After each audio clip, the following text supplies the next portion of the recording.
Welcome to Archive Obscura. Please help us bring you more of this type of content by liking and subscribing.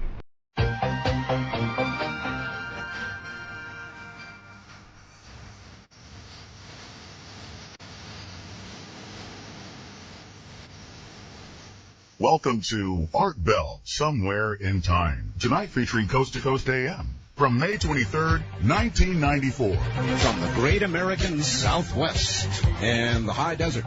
Good morning, good evening, good morning, / whatever. The first hour of this great odyssey in a brand new week. I call it Coast to Coast AM PM.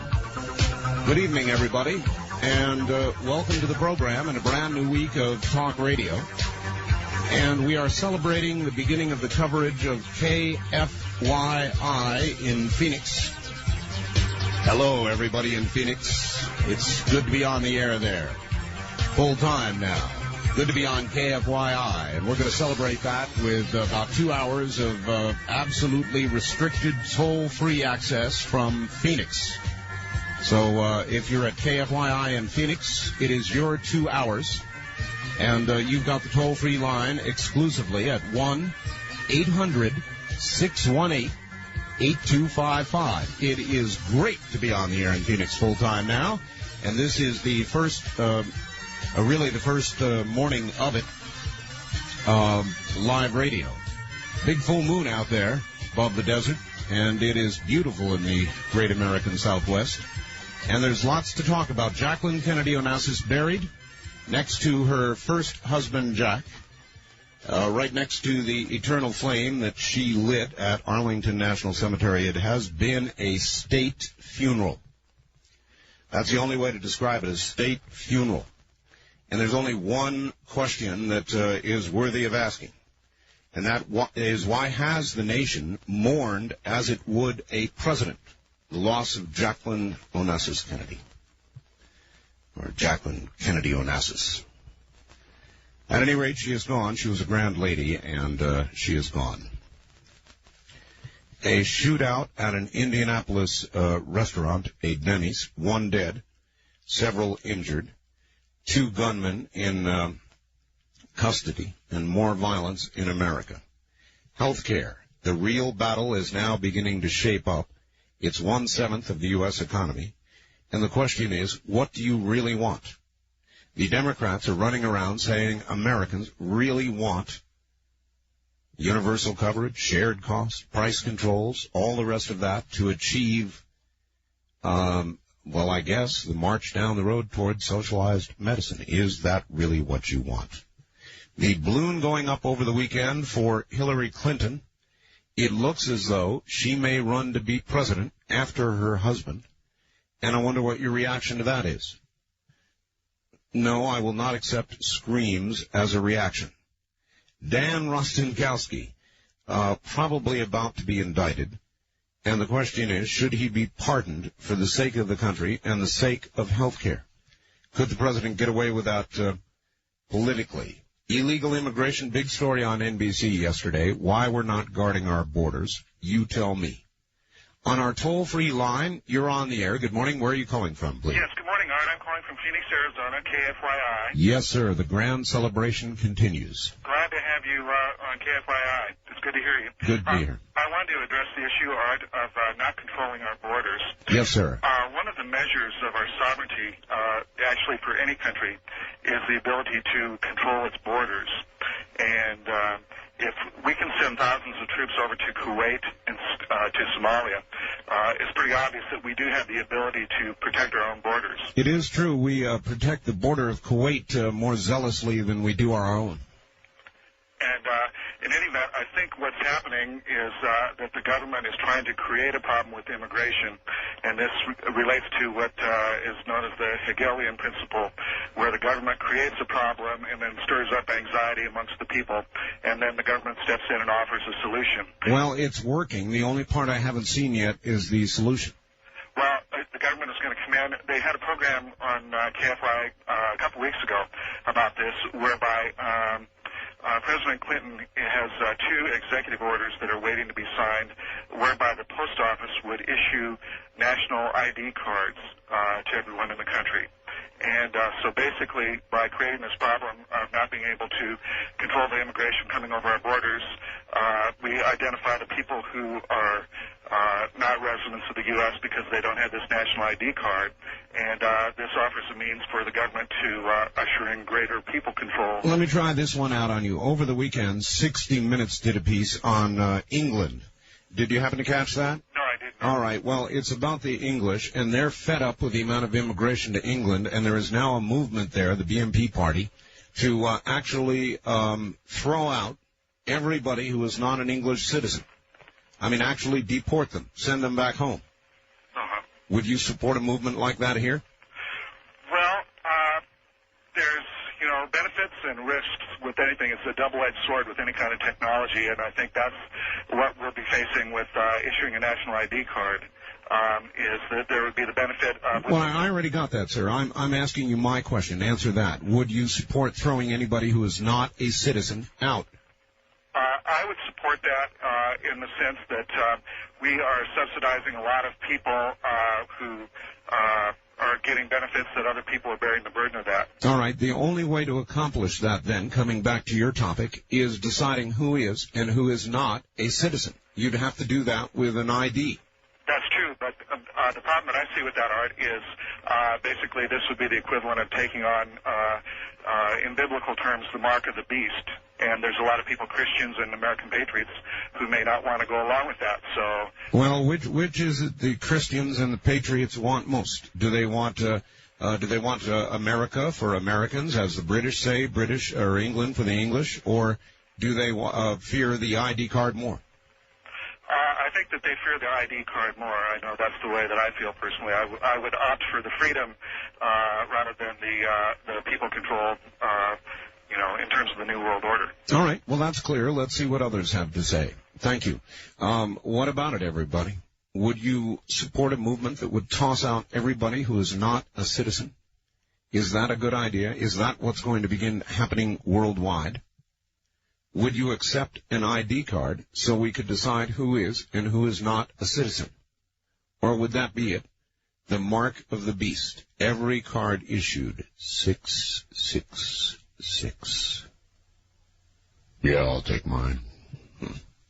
On the toll-free line, you're on the air. Hello. Hello, Art. Hello there. Are you in Phoenix? No, I'm not. Where are you? This is KBI. Oh, all right. Well, thank you for the call, but we're only taking calls from KFYI Phoenix on the toll-free line, sir. Thank you for calling. On the wildcard line, you're on the air. No, you're not. Now you are. Wildcard line, you're on the air. Good morning, Art. It's Leonard in South Dakota. Right. Your question about a peaceful march on Washington? Wasn't my question, Leonard. Well, somebody's... The question, yes. What about it? I've been begging you and Rick Noby and Roger Fredenberg to get this book called The Illuminati and read what it says about this very issue. Oh, and yes. What happened was the Christians all decided to have a peaceful march on Washington, and so the Illuminati supplied about half a dozen armed men in each group that was in the march, the peaceful marches. What march was this? When was this, Leonard? Well, this is in the Illuminati's... No, when was the march, Leonard? In order to... When was the march, Leonard? When was the march? Yes. In this book. It was only in the book. Yes. I see. All right. Well, I'm not so much interested in theoretical marches, Leonard, as I am in real ones. Wildcard line, you're on the air. Hello. Hi, I'm calling from Phoenix. Well, all right, KFYI. Hi. You know, the thing on 60 Minutes, it wasn't just expelling people who were not citizens from Britain. They want everybody who isn't English, whether they're citizens or not. Well, that's about right. Yeah, they could be citizens, but if they were Indian or Pakistani or whatever, they wanted them out. Out, yes, indeed. I don't think we could do that here. Well, I don't think we could either. But if we could, would you be in favor of it? No, I wouldn't be in favor of that, but everybody who is not a legitimate citizen, yes. Well, that'd be millions of people. Well, not people who are on visa, but I'm talking about illegal aliens. Yes. Oh, that would be. Let me repeat myself. Millions of people. Well, we got to start somewhere. That's right. Yeah. And I the agree. effort should be made. It would never be all accomplished, but I think the effort should start to be made. Well, do you think that obviously the effort could only be begun through identification? That is the first step, and that would require, as the last caller said, or the caller before us, the mark of the beast. I know. Gosh, you know what? I'm ambivalent. Maybe, just like hotels don't have floor 13, they could issue these cards and use no sixes, to relieve everybody's worry. I don't think the sixes have much to do with it. Well, but, not just from a biblical perspective, but from all the other corrupt things that could be done with that card, I'm kind of against that. Well, how do you expel people that you... I don't know, Art. That's why I said I'm ambivalent. Yeah. I don't know. It's kind of a conundrum, isn't it? It is. Not kind of. I think that I would support some kind of ID. I'm not afraid of that. Well, yeah, I would like to hear more about it because something has to be done about the border. I mean, I have a Social Security card. That doesn't burn a hole through my pocket. True, yeah. I've managed to live with it. I've got a driver's license. That doesn't burn a hole through my pocket. Well, I'll have to reconsider that. All right. Thank you very much for the call. Okay. Take care. Phoenix again on one of the wildcard lines. Yes, we are holding open the toll-free line, so there are no mistakes. Listen carefully to me. We're holding the toll-free line open for people at KFYI. KFYI Phoenix. At 1-800-618-8255. I don't think I'd mind a card. I could live with a card. I don't think it would be the end of the world if I were identified in some manner as a citizen of the United States. And why can't they make it legal to ask? What complete idiot passed a law saying you can't even ask somebody whether they are a citizen? Even the police in California, if you're stopped for some reason, cannot ask you if you're a citizen. It's illegal. That's lunacy. On the toll-free line, you're on the air. Hello. Good grief. Hilary as president. My God, man, you know how to give a woman a nightmare this time of night. Listen, what time do you go off the air? Well, I don't know. Where are you? Phoenix. We go off the air at 4. I don't know that for sure. I think 4 o'clock. Yeah, 5 hours. Hey, that's good. The Beer Baron did something good for once. We lost 2 really okay talk show hosts just because, well, this is my own hit. I don't believe in coincidence. We lost 2 really good talk show hosts supporting Linda Thompson and what she's doing. I would like to see everyone call Linda Thompson and tell her, I stand behind you if you'll give up the gun part. What happened to these talk show hosts? Well, they're off the air. Oh, they are? Yeah. You've got a really tough line to follow with one guy we lost from 7 to 11. But he supported Linda Thompson, and so did another real late night one. And they were supporting an armed march on Washington to capture congressmen and hang them? Well, I don't believe that they believed that she was really serious about the lampposts and whatnot. But onward and upward, I'd really like to see people support her on this march without the guns. I've never agreed with going with Well, guns. I don't support anything until that aspect of it. I'm telling you, ma'am, that's dangerous stuff, and I wouldn't be part of that.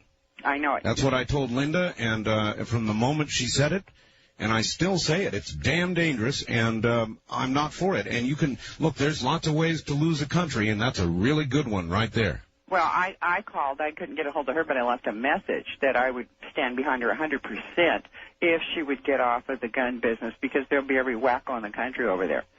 Now, Jack and Jackie and the overkill on Jackie, those 2 represented the Cinderella and the Prince Charming myth back in those days. They were the I.E. Ken and Barbie and the dating game couple type of thing. They had the youth, the wealth, and the beauty, whereas with the Nixons, they were, late middle-aged, they were married, they were business as usual, they were kind of mundane, and they were old-fashioned and low-key. And the media has always blown out of proportion youth, wealth, and beauty, and I think she always just held a kind of a wannabe with the women of America, and I think that's why she was overplayed. And besides, they were liberal, and don't forget in the 60s, that was a big movement in this country. Well, liberal. Jack Kennedy actually was not, if you really look back at what he did, that liberal. By today's standards, he's darn near a conservative. Moderate at least, yeah. Right, yeah, but in those days, if you took a look at the Nixons, they were the Kennedys were liberal in comparison. Look, there are opposite situations. President Nixon left office before he was impeached. Jack Kennedy was martyred. Right. Those are big differences. Right. All right, thank you very much for the call. Big differences. But even given that, I am surprised and continue to be surprised at the level of grief everywhere over Jacqueline Kennedy.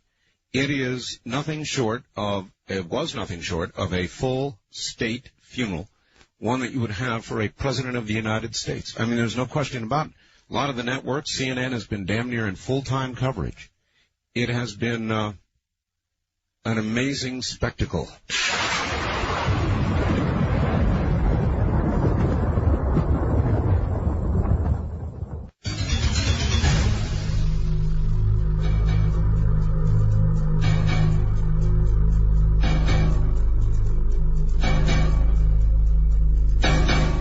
Toll-free line, you're on the air. Good morning. Good morning. Is this Art Bell? It is, yes. Hi, I'm a first-time caller ever to any talk show. Wow. Where are you? San Diego. San Diego, KOGO. Right. Yes, ma'am. Okay, I want to make a comment about Linda Thompson's approach versus a peaceful demonstration. All right. In Washington. I don't know very much about Linda Thompson, and I missed your show, but somebody mailed me her Declaration of Independence. And when I read it, I got to agree with her. I think it's going to take this kind of step. Oh, well, I agree with her complaints, and I think most of us do. It is only the solution that we have disagreements about. Well, I think a peaceful demonstration would be a waste of precious money, time, and energy, because the powers that be in Washington don't give a rat's ass about what we feel or think. And I think that it would be a real eye-opener if she did it even armed, because I'm finding that the majority of Americans don't even care what's going on in this country. No, ma'am, it would be a disaster. If she goes to Washington with guns, hunts down congressmen who have not complied with her demands, whatever they are, and then hangs them, there will be a slaughter, ma'am. A lot of people will be killed. A lot of good citizens and people who call themselves and, in fact, are patriots are going to be killed. See, but I didn't think she'd go that far. Well, I thought what do you that she mean? would really go with the insignia. Why do you not think, ma'am, why do you not think that? She has said clearly what she wants to do. Clearly. It's not ambiguous. It's clear. Yeah, I know, but I don't think that it would go that far. I don't think that the government would let it go that far. I think them being in an insignia uniform with a gun would be a real eye-opener, and I think precautions against them would be taken way before they had the chance to move into, let's say, any hall of Congress. Well, look, I'm telling you, if I were in the government, president or anybody else, and a big group came armed with guns, claiming they were going to hang congressmen, I'd damn well send force out and stop them. All I'm saying, Art, is I don't think anything less than that is going to change our government. I think we absolutely have to have a revolution in this country, or nothing's going to change. They blatantly just tell you what they're going to do, and you have no recourse. Here in California, we wake up one morning, the legislatures give themselves gigantic pay raises. They don't care about the outcry. Today, Rockefeller on TV says you're all going to get health care, whether you want it or not. I know. That's their attitude, and when you have an attitude like that, and other than sitting at home and getting high blood pressure to nosebleeds, you almost have to take action. And if it's going to have to come to this, Art, if you knew me, I'm not even the type of person that would even believe in this. My husband would die if, I'm sitting here talking to you on the phone right now. But in my heart, I know that it's going to take something this drastic to wake up America and to actually get the media focused on some of the issues that they just refuse to report. And I think it's not going to take anything less than what Linda Thompson wants to do. Anything else, other groups have done it. During the 60s, we had the war protests. Thousands, hundreds of thousands of people. Ma'am, we had civil disobedience. We weren't lynching Congress people.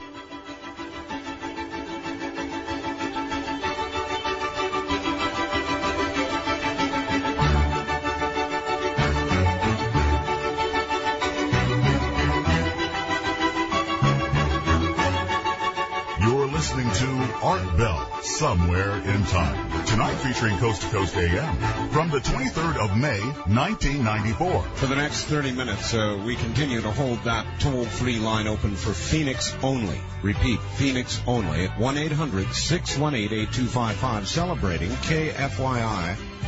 Picking up they're carrying the entire show.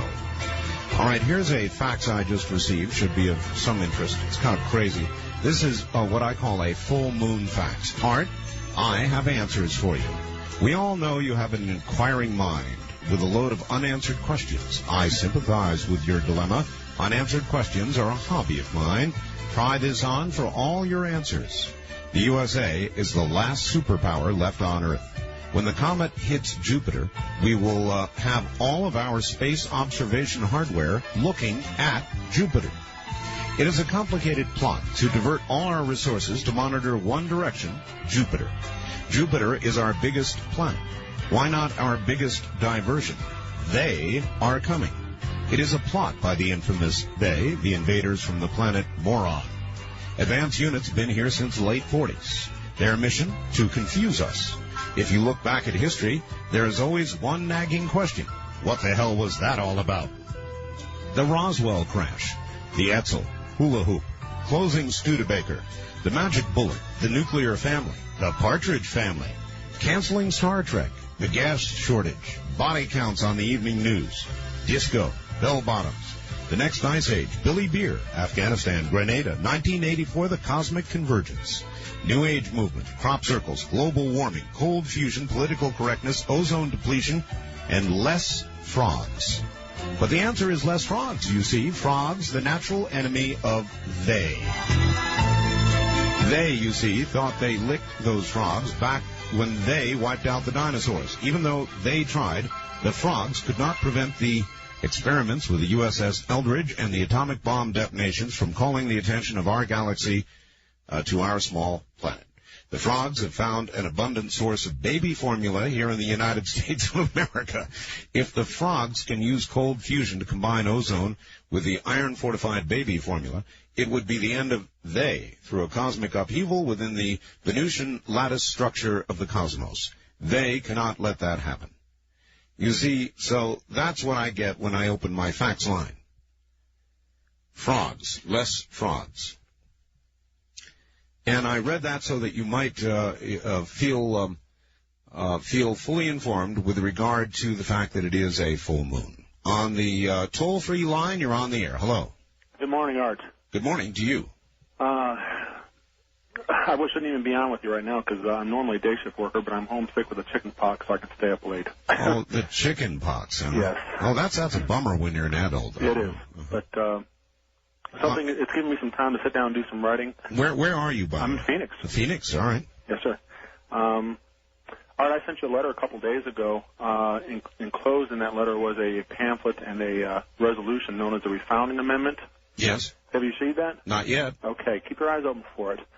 Art, Linda Thompson she's played a trump card, obviously. There's people like you and me and thousands upon thousands of others, Americans, are sick and tired and fed up, but they don't know what to do, and they get so distracted swatting the bills, H.R. 6 and Global 2000 and the Brady bill, that they don't realize the whole root of the tree is rotten, and we need to cut the tree down and start with a new tree. No, we don't.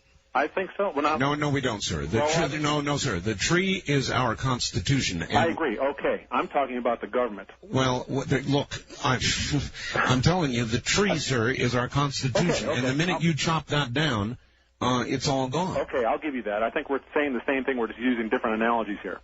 Anyhow. The Refounding Amendment is about that. The Refounding Amendment is about getting back to the Constitution. Through what? Sir. Through what means?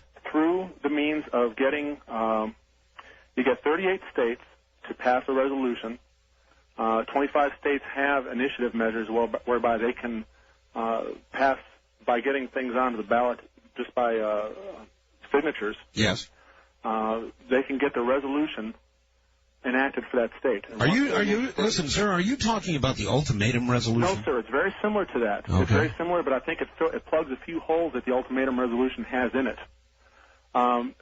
It provides for a constitutional method by passing an amendment, essentially, amending the Constitution, which part of that would be to eliminate every amendment after the 10th Amendment while still providing for the good provisions that were provided by many of those amendments. For example, it says in the refounding amendment, that there shall never be slavery, things of that nature. But it still gets rid of a lot of the underhanded things that have been passed in the name of these more recent amendments to the Constitution. And it would essentially dissolve the federal government, but it would provide a method for reinstituting the federal government immediately.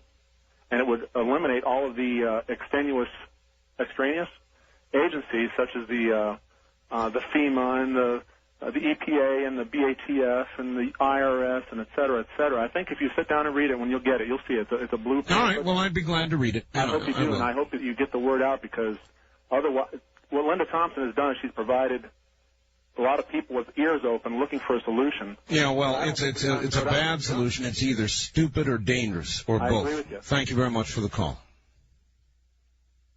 So that's my feeling on it. If Linda Thompson were here, I'd tell her myself, and I did when she was here. Stupid or dangerous, I'm not sure which. Both maybe. If it's carried through, it's dangerous. Announcing it ahead of time is stupid. Except that it has promoted a very large controversy, of course. Postal workers, let me see. Postal Service, IRS developing national identity cards. Clinton may give okay. The Clinton administration is working on, this is a fax I just got, on creating an identification card that every American will need to interact with any federal government agency. The card initiative came into the forefront at last month's Card Tech Secure Tech Conference in Crystal City, Virginia, as federal agencies, including the U.S. Postal Service and the Internal Revenue Service, began detailing their various proposals. At the gathering, where security experts convened to discuss business and government applications for smart card and PCM-CIA memory card technologies, the Postal Service presented a proposal for a general-purpose U.S. Services smart card, which individuals and companies would use to authenticate their identities when sending and receiving email, transferring funds, and interacting with various government agencies. Now, there it is, the mark of the beastie. Everybody. The Postal Service is considering acting as a distribution point or agency for this hotsy-totsy new card they're talking about. Good idea or bad idea? Will you take yours humbly, or will you loudly proclaim, I live free or die, and tell them what to do with their card? On the toll-free line, you're on the air. Good morning. Yeah, I would like to say... Where are you calling from, sir? This is Eddie in Woodland Hills, California. Okay, Eddie, thanks for the call, but we're holding that line open for Phoenix. On our first-time caller line, you're on the air. Hello. Hello there? No, you're not. On the wild card line, you're on the air. Good morning. Good morning, Art. It's Denise in Wichita. Hi, Denise. How's everything in Kansas this morning? Hi. Well, fine, except I've gotten information that the knock and talk, the warrantless searches have started in Wichita. Oh? So I don't quite know how to read that, except that I think it's kind of unconstitutional. But, Art, I wanted to talk to you about Linda. Well, actually, it isn't. I mean, they can knock and talk. That is not illegal. I can come to your door. Right. And you say, and you open your door, and I start talking to you. That is legal. That is legal, but to come on in and to search without a warrant, I believe that that's illegal. Well, it certainly would be if you said no.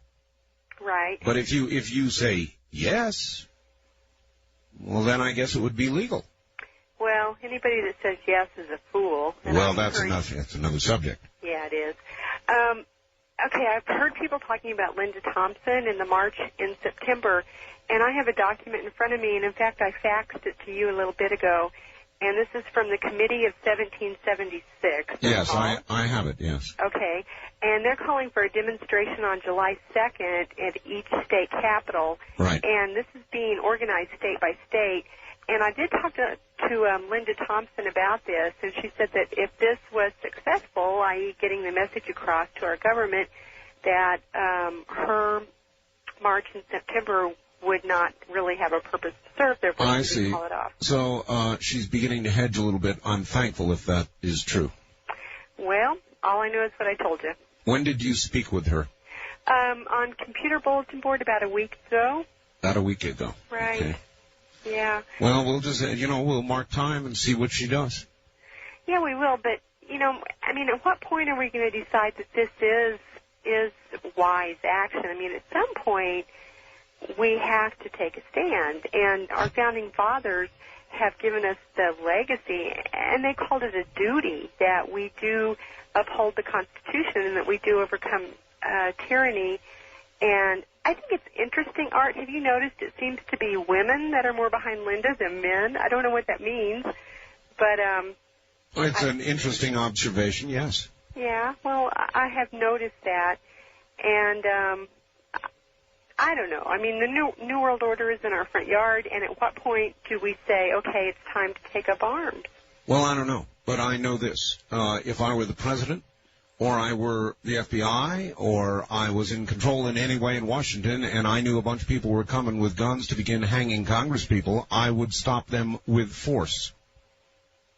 Probably so. I'm sure that they will try. In fact, I've heard that there's 150 National Guards that are training just for September, so it will be interesting if it happens. Interesting. Interesting. Yes. Well, God bless you, Art. All right. Well, watch out for the knock on the door. Yeah. I'll see you later. I'm telling them they can't come in. I have diarrhea or any excuse. I don't care what. All right. Goodbye. Knock and talk. Knock and talk. They knock on the door, and the talk is, would you mind if we come in and search for this or that? Oh, you'd mind? Really? Would you mind? Why would you mind? What do you have in there that you don't want us to see? No, knock and talk is not technically, as far as I can see, unconstitutional. It's just kind of uncivilized. But we live in a very uncivilized time, don't we?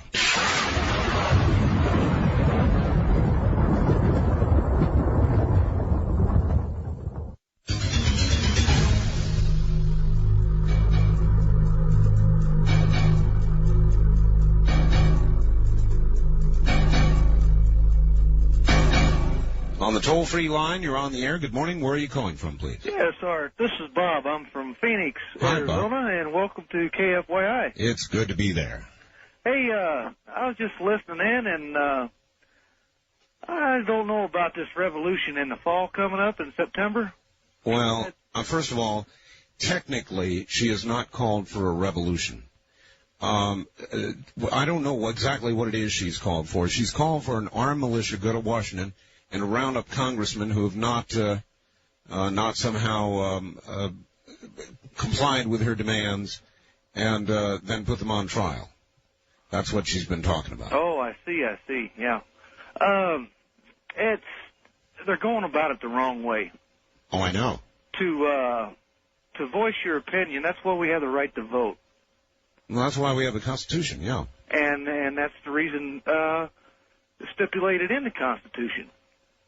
And she needs to start her own political party if she really wants to change things here in the United States. She needs to start her own. That'd be a move. Yeah, most definitely. I'll tell you, that could have been done by Ross Perot, and I think he missed the boat. I don't know why he didn't start another political party. He should have. Yeah, he had it running real good. Yeah.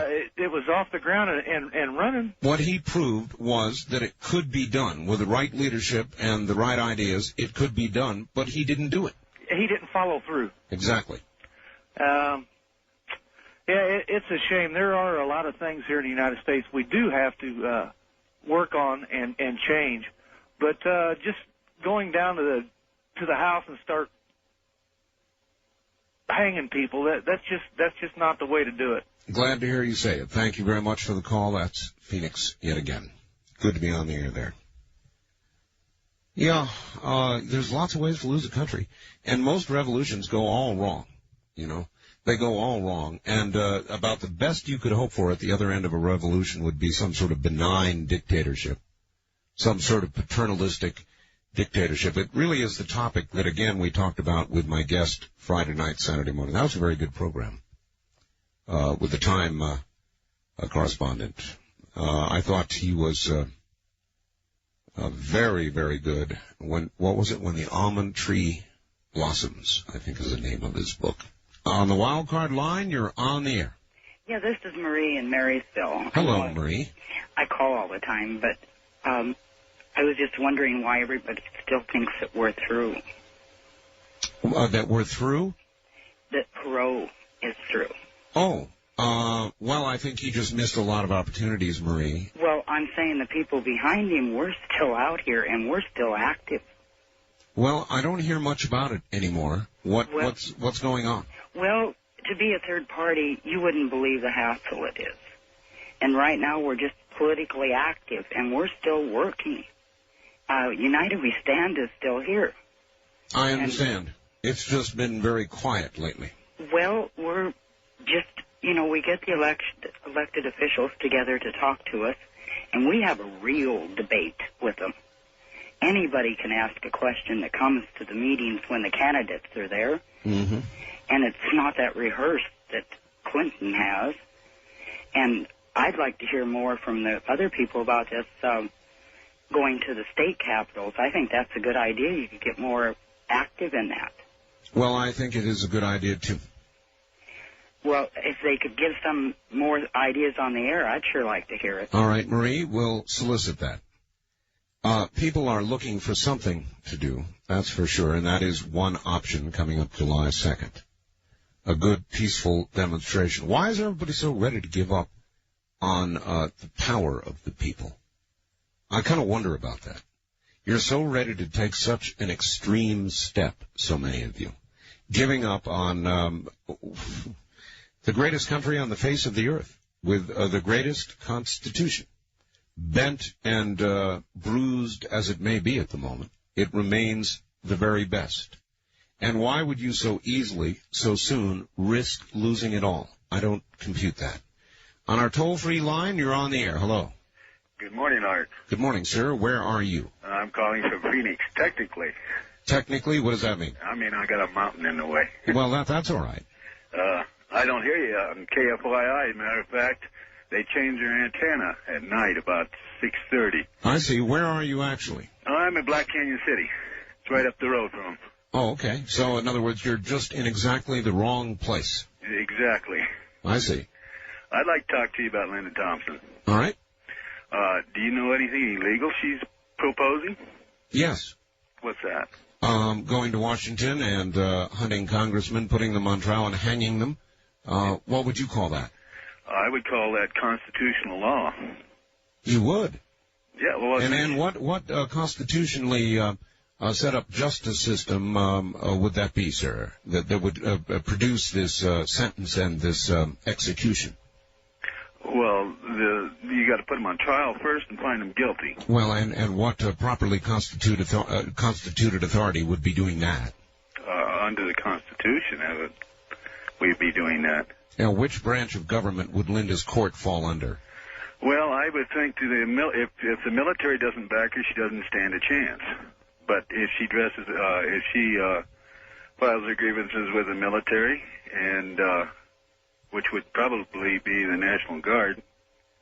Well, I would think they would be the people opposing her. Well, and I would think it would be proper that they would. Art, if they take an oath to uphold the Constitution, and they underhandedly want to undermine the Constitution and take away our rights and enslave us, our founding fathers gave us this clause in our... How have you been enslaved? We are about to be enslaved, buddy. About to be? Oh, you mean it hasn't happened yet? No, they're working on it all. So you're going to execute people for a deed that has not yet been committed. That's a new kind of justice, as far as I can tell. Well, Art, you were in the military. Yes, sir, I was. And you know all about treason. You had to give your oath to the Constitution. Yeah. What treason are you referring to, sir? Do you know what a treasonous act is? Yes. Well, I'm asking you specifically what act you're referring to. Whose treason? Oh, well, I'm going to get into something here, and you're not going to like it. Everybody talks about the Illuminati, the One World Order, and everything. Well, what I'm not going to do is have time for it. I've got a newscast coming up, so I've got to cut you off. I'm going to allow you to call back later if you can get through again, all right? All right. All right, thanks for the call. Boy, oh boy. It is a full moon, it is an extreme night, and this is Coast to Coast AM. The trip back in time continues with Art Bell hosting Coast to Coast AM. More somewhere in time coming up.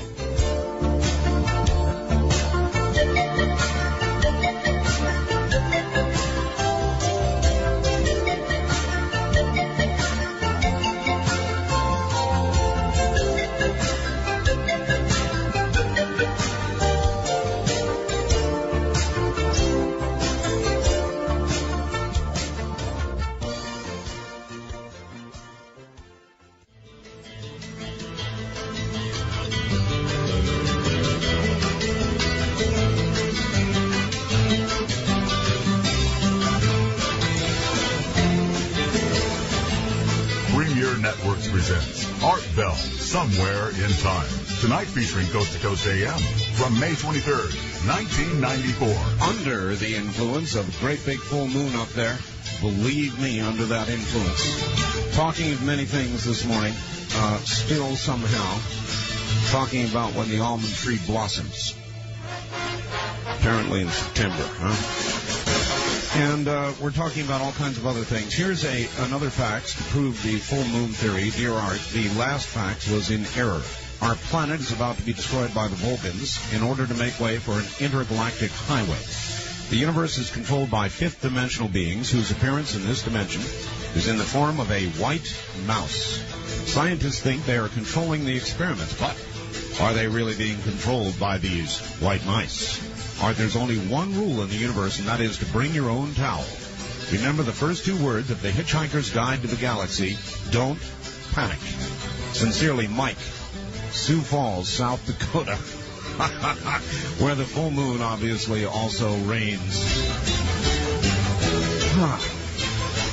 Lots and lots of faxes to deal with, and I'll do them as they can. We're talking about a national ID card. Art, my wife is a Mexican national, legally in this country. My problem with the SOS program is my wife will be stopped all the time. Her papers, please. She will have to wear a badge to say she's okay. My son is bilingual and prefers to speak Spanish. He'll be stopped also for his papers. He is an American. Sorry about the spelling. It's not my big suit. No problem. That's Larry in Baldwin Park, California. So what do you guys think? U.S. Postal Service issuing a ID card for all Americans, good idea or foul? It appears to be underway. And lots of other topics on the toll-free line. You're on the air. Good morning. Good morning, Art. Yes, sir. Phoenix calling. I got through to you. Where are you? I'm in Phoenix. Phoenix, KFYI, yes. Good morning. I've been listening to you for years. I think this is a good move. Got you on longer. I think it's great. Yeah, I'm glad. Oh, I'm ashamed to say my name is Charlie. Well, don't be ashamed of your name. Don't let him ruin. The liberals do that to words. They ruin entire words, and now they're ruining names. The one thing I'm not ashamed of is I don't agree with anything he stands for. I have a friend who's actually going to take vacation to go with Linda Thompson. That scares me. Well, the whole thing scares me. Well, me too. But I'm just glad you're there. And I will continue listening to you, and I appreciate you. Good to know you're there. Thank you. All right. A lot of people in Phoenix obviously have discovered the fact that we are here. Hello there on the wild card line. You're on the air. Art Bell? Yes. Hi, what time is it there? What time is it here? It's 10 after 1 in the morning on the West Coast. Okay, I'm listening to you on like 3 different channels, and it's delayed. I'm really surprised I got in. Where are you? I'm in Santa Barbara listening to you at KQSB and also Kogo out of San Diego. All right, very good. A couple others, but anyway, Linda Thompson. Geez, that's really spooky. If she wants to tear the whole thing down, our forefathers gave us a means with the Well, you know what it means? It means the great experiment is over and it's a failure. That's what it means. No, if we can't change things peaceably, if we've got to pick up a gun, then it has all failed, and America is a failure. But didn't the Continental Congress, isn't that our right to call a Continental Congress and do it peacefully? But it's the same thing. We're tearing it all down and starting over. And who are we going to put in charge of starting over? No way. It's spooky. Let's just leave it the way it is, or change it somehow, but not take up arms. You want Linda Thompson in charge? No, I don't want Linda Thompson in charge. She's too radical. We've got to sit down and try to, deal with our problems with a calm mind, a calm, sensible mind, instead of jumping in with arms. It's ridiculous. That's my view. Well, thanks, Art. Thank you, sir. Have a good morning. KQSB, that is, in Santa Barbara, and apparently others. We're also talking about Haiti. We're getting ready, I suppose, to invade Haiti. It'll happen one morning. MFN for China, the big question, the big problem for the president. The tobacco companies on secondhand smoke, that's an important issue. You know what they're saying? They're saying the whole secondhand smoke thing is a bunch of crapola. And I tend to believe that it is, too. They say that if you smoke and your spouse lives with you, she gets the equivalent of 1 to 1.5 cigarettes per month. And to put that in perspective, as I said in my open, if you live in L.A., you get 1 to 2 packs per day, just breathing the air there. Of course, secondhand smoke is the only way they can leverage laws into place against smoking. Dan Rostenkowski, about to be indicted in all likelihood. Whether he'll get a break, something like a pardon. You know, I had a lot of people calling last week saying, he ought to be pardoned. For the sake of the country and health care, he ought to be pardoned, no matter what he's done. Hilary Clinton, a big balloon going up over the weekend. Hilary Clinton talking about running to succeed her husband.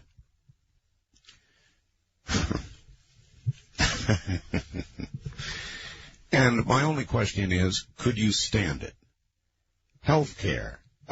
Big debate ensuing and getting underway on Capitol Hill.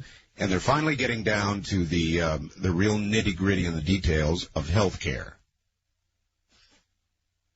And it's simple. Can we afford it? Can we afford it? And the Democrats don't talk about the cost. They talk about mandates and lots of other things. Mandates really mean taxes, but they don't say that. Mandates sounds better, but it still comes out of your pocketbook or that of your employer, and ultimately of America's job pool. On the toll-free line, you're on the air. Good morning. Good morning. This is Tony from Sacramento. Hi, Tony. I'm a law student, and as a law student, I wanted to respond to Linda. Oh? And, I think that you're absolutely right. I mean, there's nothing in our Constitution which gives citizens the right to raise up arms against the government. Nothing I'm aware of. Right, exactly right. And certainly nothing that gives or invests in her, no matter what document she prints up, the right to put people on trial and execute them. The last time I read it, the right to interpret the Constitution is ultimately in the Supreme Court. Now, I guess the argument could be, well, the Supreme Court is appointed by the president with the advice and consent of the Senate, et cetera, and that therefore if there's something wrong with those branches of government that we can't depend on them. But that's not the case here. I mean, unless the mechanisms of democracy break down, that would be the only time. So far as I've looked, as far as I know, as far as the last time I looked, I could vote. So. Yes, the mechanisms of democracy are arguably strained at the moment, but they have not broken down. They still exist, and I think we have a lot of people who don't like the outcome. I'm one of them. I don't like this president. I don't like his administration. I'm not afraid to say so, and I didn't vote for him, but I am not prepared to take to arms to change that. I'm willing to go back to the ballot and change it there.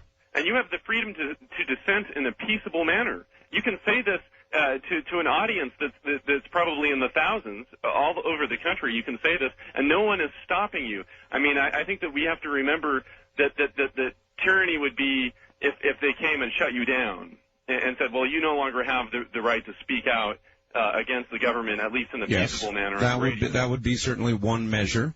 Another would be if they actually truly came to confiscate what arms you have in violation of your Second Amendment. Without a warrant for your arrest, or without due process of law. Yes. Right. Precisely. They get up to the edge of it with the knock and talk, but again, it's not strictly unconstitutional. They're up to the edge on everything. If they walk over, it's a different story. Yes. Thank you. Thank you. It's really there for me. If you examine our various freedoms, they are perhaps being infringed, or it's close, no matter which one you want to talk about. They're all being challenged. But that's what we do in America. We ride the edge, we challenge. I don't think that it has gone over the edge yet. When it does, then you have a different argument. But the whole idea is to try and utilize the constitutional framework we have now to change what we don't like. First-time caller line, you're on the air. Hi there. About the smoking. Smoking, yes. Where are you? In Orchid, California. Orchid, California, all right? It's KSMA. All right, get right into your telephone for us. It seems like I can't even walk down the street without... Sir, I'm just not hearing you well enough. You're going to have to get into your phone a little bit there. Yeah, hello? Yeah. Okay. It seems like I can't even walk down the street without someone coming up and when I'm smoking and walking by me and making a comment or coughing and then making a comment. Yeah, I really hate that. Are you a smoker? Yeah, do you have... Yes, I am. Yeah. It's just getting, really irritating. And I'd like to have someone look into who's funding all these tests saying that secondhand smoke is so harmful. Well, it's the EPA. It's our government. Well, do the big chemical companies have anything to do with it? Well, I don't think so. Not that I know of. No, I don't know. It just seems like... All right, listen on the air, please. Secondhand smoke is a very important issue because only with secondhand smoke can they pass the kind of restrictive smoking legislation that they're now passing. Only with the issue of secondhand smoke. And this is what the tobacco companies wisely have decided to attack. Now, you may choose not to believe it, but the tobacco companies are releasing studies, Reynolds just did, showing that if you live with somebody who is a smoker, and you are not, you take in, through secondhand smoke, the equivalent of a cigarette or a cigarette and a half in a month, in 1 month. And I say again, to put it in perspective, imagine this. To live in Los Angeles every day and breathe the air is equivalent to a pack or two of cigarettes per day. So what are they doing with secondhand smoke? They're using it as a way to launch restrictive legislation against smoking, period. Because of his campaign promise to cut the budget, remember the budget deficit, Ronald Reagan formed the Grace Commission back in the early 1980s. The commission's task was to uncover government waste at every level, to report back to the president and Congress on how to cut spending. Well, they did that.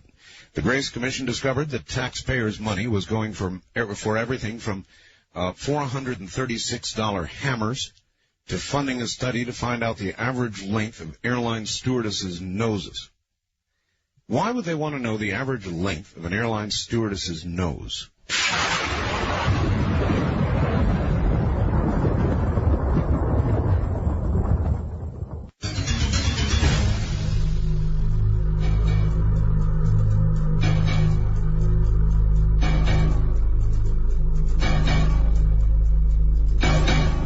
On the toll-free line, you're on the air. Hello? You're wasting money by not talking. We're waiting. Hello? Yes, hello. You are there. Hello, Art? Yes. Oh, I thought this isn't the toll-free line. This is the wild card line. Well, you dialed it, sir. Okay. Yeah, I was just looking at my map. Do you remember what happened in 1931? Why didn't you answer the phone when I came to you? You thought it was another line, I guess? Yeah, I thought it was your toll-free line, and I'm on the wild card line, I thought. Yeah, you are. Okay, that confused me. Sorry. KVI. Yes. Yeah, my phone's my radio's off. In 31, we had the bonus march. Yes. Remember that? Yes. And they were unarmed citizens. A lot of people got hurt. Yeah. What do you think would have happened if all those veterans had guns and were intent on lynching congressmen? Well, I think then General Douglas MacArthur wouldn't have 5 stars, and Dwight D. Eisenhower wouldn't have 5 stars, and Patton wouldn't be in Europe. Oh? What do you think would have happened? Well, maybe the Congress would have listened. Maybe they would have listened. There would have been a real slaughter then. Well, I don't know, because how can military people kill vets, their own vets? Well, I think World War I vets. I think that it would be very difficult, and for that matter, if Linda Thompson goes marching off as to war with a bunch of women and maybe even children, it's also going to be very damn difficult, and it's going to be a tragedy. Well, I want to alert you to one other thing here. Here it says that whenever any form of government becomes destructive to these ends, it is the right of the people to alter or to abolish it. Yes, oh yes. And institute a new government. Mm-hmm. And then it says here, but when a long train of abuses and usurpations pursuing invariably the same object evinces is designed to reduce them under absolute despotism, it is their right, it is their duty to throw off such government. We don't have absolute despotism. Where'd you get that? Well, that's where... All right, document that. What is the absolute despotism you're talking about? This is out of the Declaration. Oh, forget it. You tell me. What is the absolute despotism you're talking about? No, don't laugh. Well, it's what? Gun control. It's getting to that. What gun control? Nobody's taken any guns away yet. Not yet. Yet. Yes, that's an important fact. It's the Y word. Well, all I'm saying is that I'm concerned. I'm concerned, too, about somebody who would so prematurely call for something that would end what America is so quickly. Oh, I agree, but I think they think there should be demonstrations unarmed. Oh, well, then say that out loud, sir. Well, I was getting to that. Oh, good. Thank you very much for the call. On the first-time caller line, you're on the air. Hello. Hello there? Hello. Yes, hello. Is this Art Bell? Yes, it is. Hi, this is Camille, and I'm calling from Bozeman, Montana. Bozeman, Montana. Welcome to the program. Hi, thank you. I'm really concerned about that Linda Thompson thing also. Another thing I'm really concerned with are all of the UN troops that are coming in to the different states. I've had... Do you know, I have yet to see my first UN troop. I know they're here, and when I was in the Air Force, I used to train with them. But I have not seen this big influx. Where are they in Montana? Well, they've been seen. We had a couple of days ago. There was between Billings and Livingston seen, not by me personally, but by some friends of mine, 35 missile loading cranes for loading vehicles with UN attached to them. We've got pictures of tanks that are sitting on the railroad on rail cars with UN marked on them. Well, they come through here all the time. Yeah. U.S. Army, usually, or... Well, these have got UN right on them. UN on them, huh? And where do you think these tanks are going? Well, we're not sure. They say that they're going up the road. In Cheyenne, there were 6 Egyptians, dressed in military uniform in a gun store. And one of them spoke pretty good English. And again, this is, just a report. And they were asked where they were going, and the one that spoke fairly good English said, well, they were going up the road. Just here we had a report this evening that in Guernsey, Wyoming, the National Guard unit there was notified to clear out within 45 days to make way for UN troops that were coming in to take over the National Guard unit there. They've had Apache full-loaded military helicopters flying around Butte, Montana, and where they appeared to be black. They were asked if they were black, and they said, well, they weren't sure if they were black. More black helicopters, huh? Yeah, they were also seen flying over the rims in Billings, Montana, up whereby my good friend Red Beckman has had his home demolished. Yes, I heard about that. Yeah. And so I think people need to be aware. I'm not sure. I don't feel that I approve of what Linda Thompson's doing. I think she's asking for trouble up there. And I don't believe there's probably a unit in Montana that's going to be heading over there. I think we need to start thinking about a few things that's going on in the United States. This thing with Red Beckman. Your house could be next. Well, I don't think so. Well, probably not. A, I pay my taxes, and Yeah. B, I don't thumb my nose at the federal government, and to some degree, Red Beckman certainly did that. Well, everything he did is documented. And, you really need to talk with him to know I have talked to Red Beckman. Yeah. But I think, the UN troops and everything coming in, I think people need to start waking up a little bit and finding out what's really going on in their state. Ma'am, the UN can't even control small outbreaks of small wars in third world nations. What makes you think they could control this country? Well, I guess I'm thinking if you've got 3,000 UN troops in the United States, that they could probably do a lot. The assault weapons ban started it. All right, well, I've got to run. I'm at the bottom of the hour. Thank you. Stay out of black helicopters, everybody. We'll be right back. This is Premier Networks. That was Art Bell hosting Coast to Coast AM on this Somewhere in Time.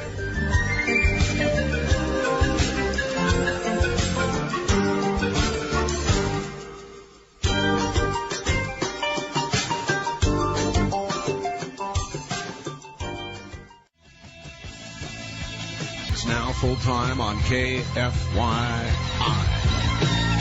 Good to be there along with all the rest of you. Feel free to pick up a telephone and join us. Let me give you the telephone numbers quickly. Please write these down. I don't repeat them that frequently. Our first-time caller line for anybody who's never called is area code 702-727-1222. Please, by the way, dial carefully, lest you wake people up in my small desert community. Area code 702-727-1222. The wildcard direct dial lines. Area code 702-727-1295. 702-727-1295. And finally, toll free. The number is 1-800-618-8255. 1-800-618-8255. Those be the numbers. On the wildcard line, you're on the air. Good morning. Hi, Art, KOH up here in Reno. Yes, sir. The mighty KOH on 780. Yes, it is. Clinton has got us in an absolute disaster in Haiti. He embargoed Haiti, totally destroyed their economy. Well, almost destroyed it. Well, it was pretty bad to begin with. And That's now, true. The more you embargo it, the worse it gets for the people. They can't defend themselves, so they leave the island or commit more crimes. As they commit more crime, the military cracks down even worse on them, and then it causes more people to leave the country. That's right. Now he's talking about embargo in the Dominican Republic. That's right. I have never seen such a disaster in my life for the United States because they're exporting arms to the third world countries or smuggle them out of the country.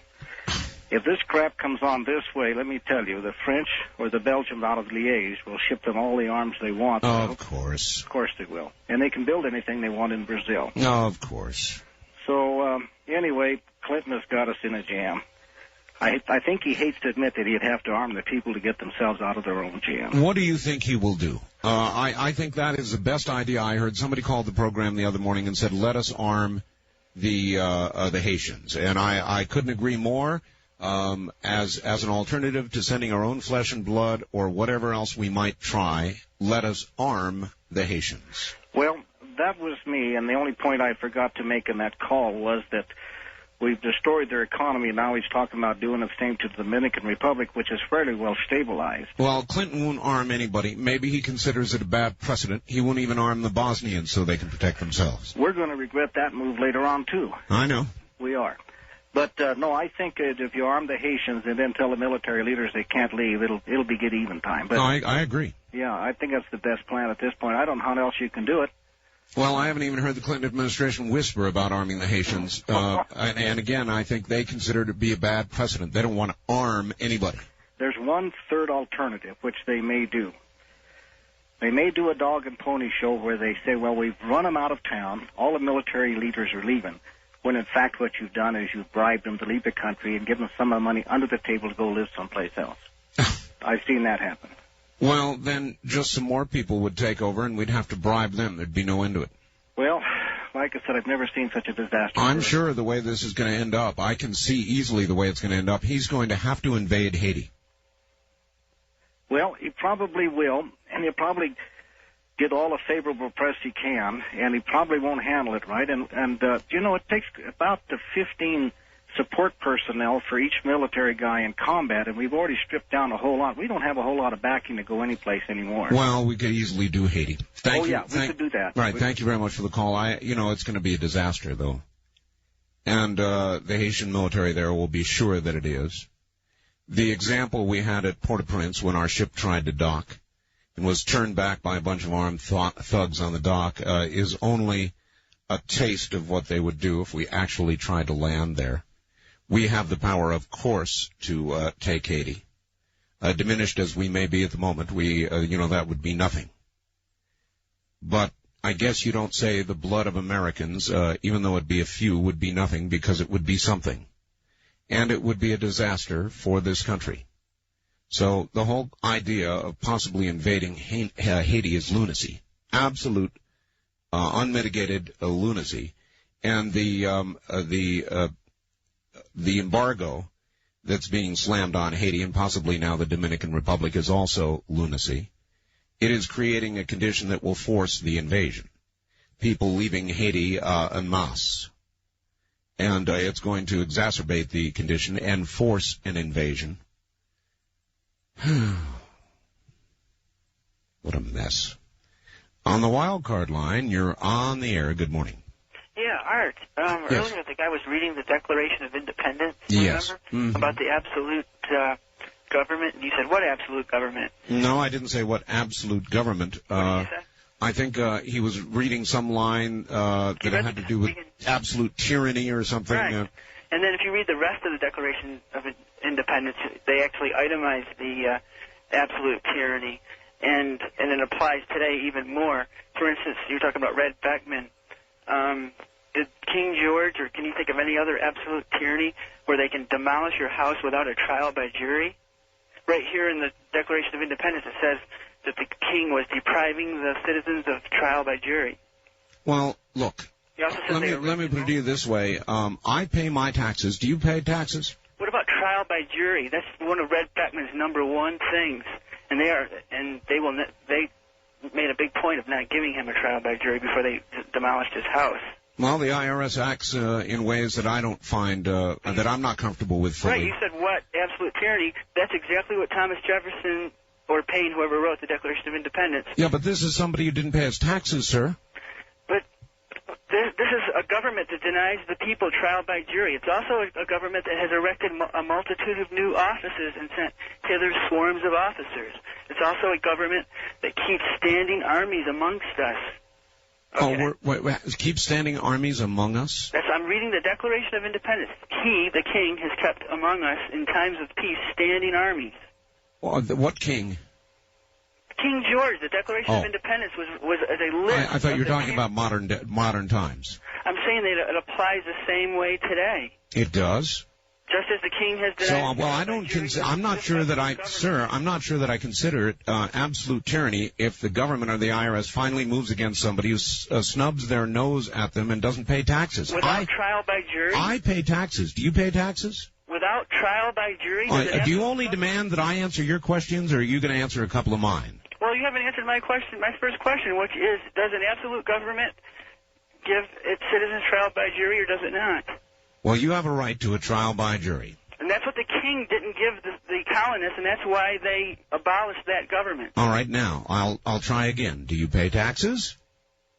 Do I? Yes, sir, that's the question. No, they steal taxes from me. All right, well, goodbye.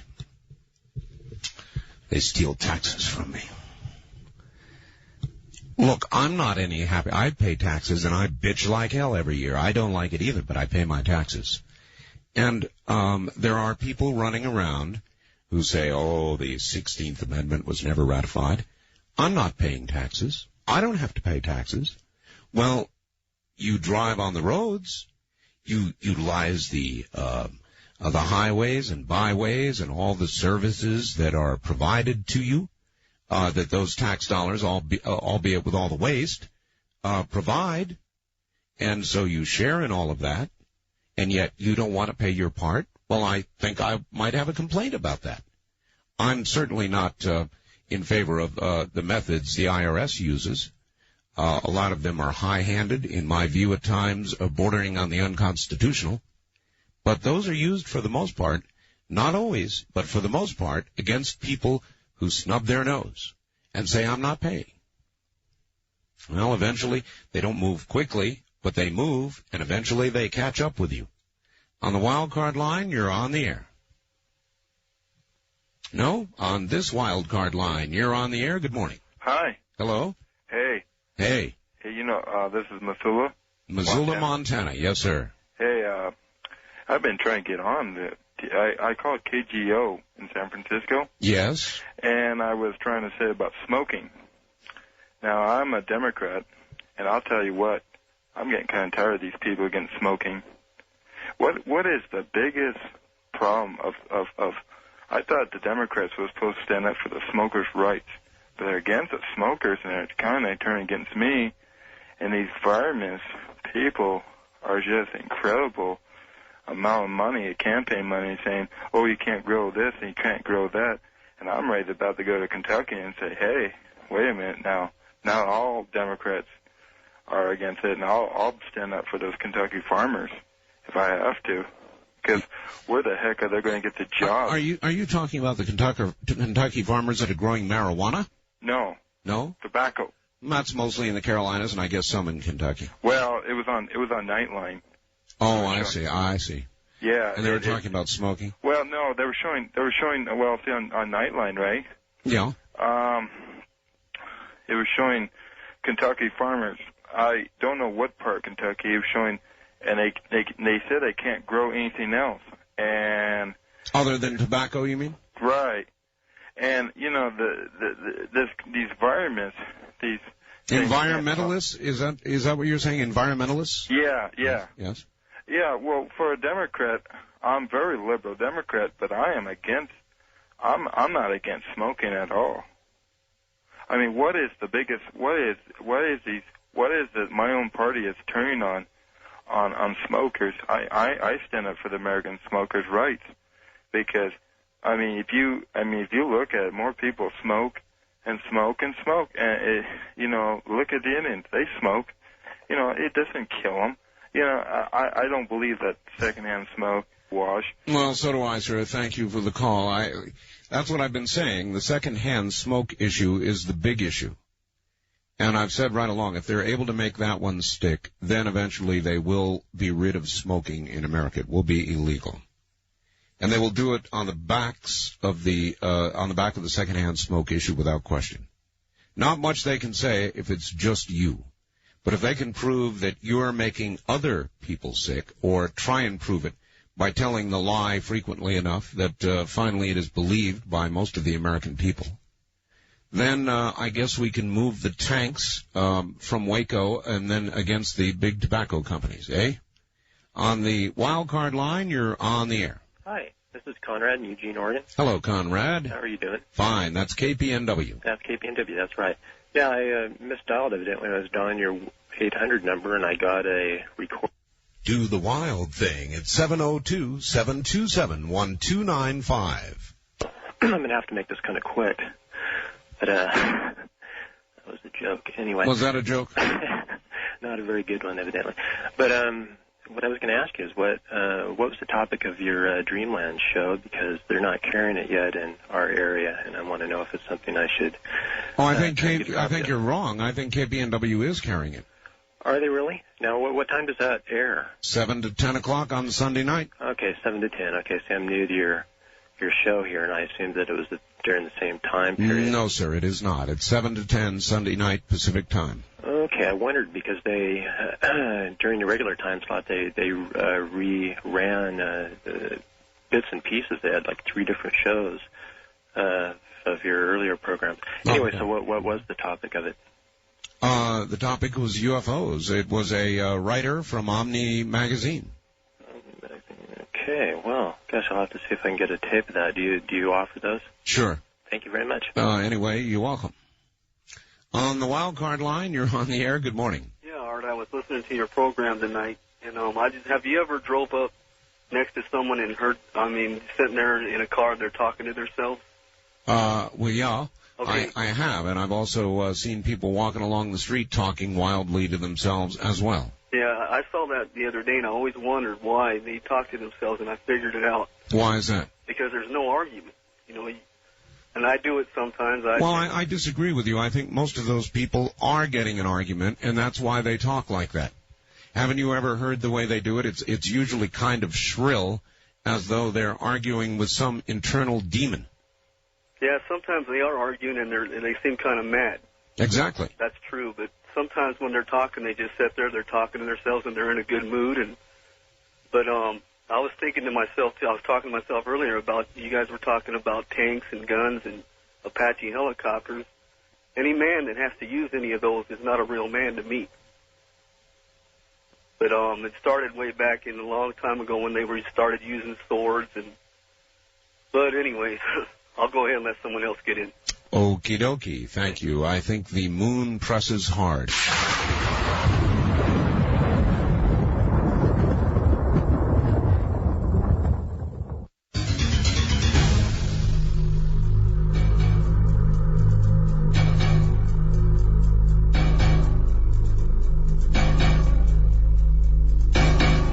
And on the first-time caller line, you're on the air. Hi, Art Bell. Hello. My name's Greg Lear. I'm in Oregon here. Hello, Greg. Yeah, I got something to say about that thing you were saying about the government spending all that money. Yes. Well, it seems to me that they're spending it on some pretty stupid things. They are. Like, is there any proof of the things that they're spending that money on? I mean, like, why do we need to know the average length of an airline stewardess's nose? Well, if it was legs they were doing, that'd be a different story. But noses. The guys on the thing looking at them or something, I don't know. Anyway, I'm only 19 years old, and I've got some problems with getting money for going to college. Right. And I think some of it has to do with just being a white man. Why do you think that? Well, I tried to go to this college in Santa Fe, New Mexico. Yes. And the guy told me that it's people like me who have screwed up everything for their Indian, culture and stuff. What? Yeah. A guy told you that it's people like you that have screwed up everything for the Indian culture.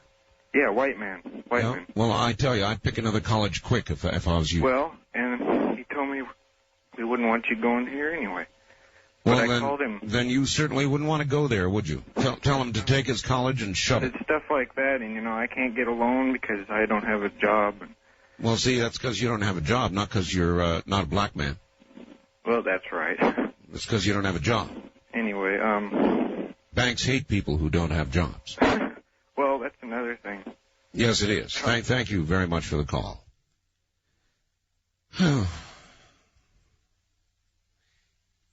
Are the ocean tides coming in heavier this morning? Is there an unusual amount of pressure? Do you feel it building in you? Go out and look at the moon. Howl at the moon. It'll make you feel better. Go out and yell at the moon. Ooh, howl at the moon. This big one up there this morning. And it's pressing on people. Can you feel it? On the toll-free line, you're on the air. Good morning. Hello? No? On the wild card line, you're on the air. Hello? Hello, Art. Hello? It's Mike in San Diego. Hello, Mike. KOGO, San Diego. I picked up a little of Dreamland last night on, I have a Sangean 803A. Right. And I heard something about the Clementine. Yes. Being something gone wrong with it or something? That is correct. I can't believe it. I know, but it apparently is true. Something has gone wrong with Clementine, and it may not be able to continue its mission, or we really don't know what the status is. I'm going to get Richard Hoagland on. We'll find out what the deal is. Yeah, I haven't heard a word on any of the news or anything about that. That figures. Yeah, and Can I ask you about an advertisement you had on Dreamland last night? Sure. For your shirts? Oh, yes. Do you know what they look like generally? Yeah, they're unbelievably beautiful. Those T-shirts have been created with a Tesla coil. It's absolutely amazing. They used a 1,000,000-volt Tesla coil, and it is the artwork of. I'm really glad you asked. Dave Archer, who's done Star Trek: The Next Generation and the Star Trek movies, and now he's got these Dreamland T-shirts. Yeah, they sound great. Yeah, they are. Is there a picture on the Art Bell Dreamland one? There is, yes. Do you know what the picture is? Well, it's a. Are they just space scenes? Yeah, it's space scenes, but I mean they're utterly beautiful. Okay, thanks, Art. You can't go wrong. I think you'll enjoy it. Oh, I'm definitely going to get me one. All right, take care. Yeah, those are really neat. I'm glad he asked. Might as well give the number, huh? We don't advertise those here. We advertise them on Dreamland, but they are available for a limited time only. And on the first-time caller line, you're on the air. Listen, two things I wanted to tell you real quick. The other day on public radio, they had a deal on crime, all right? Yeah. And what it amounted to is the fact that the greatest deterrent of crime is to arm the citizens with handguns, okay? Okay, where are you, in a tunnel or something? Blew me away that they would even... Hey, Bob. Hey, Bob. Bob. Yeah. Where are you? I'm on a cellular phone. Oh, it's hard to hear you over all the noise, Bob. Okay. Well, okay, I'll call you back all right, time. good. You do that. Thank you. The trip back in time continues with Art Bell hosting Coast to Coast AM. More somewhere in time coming up.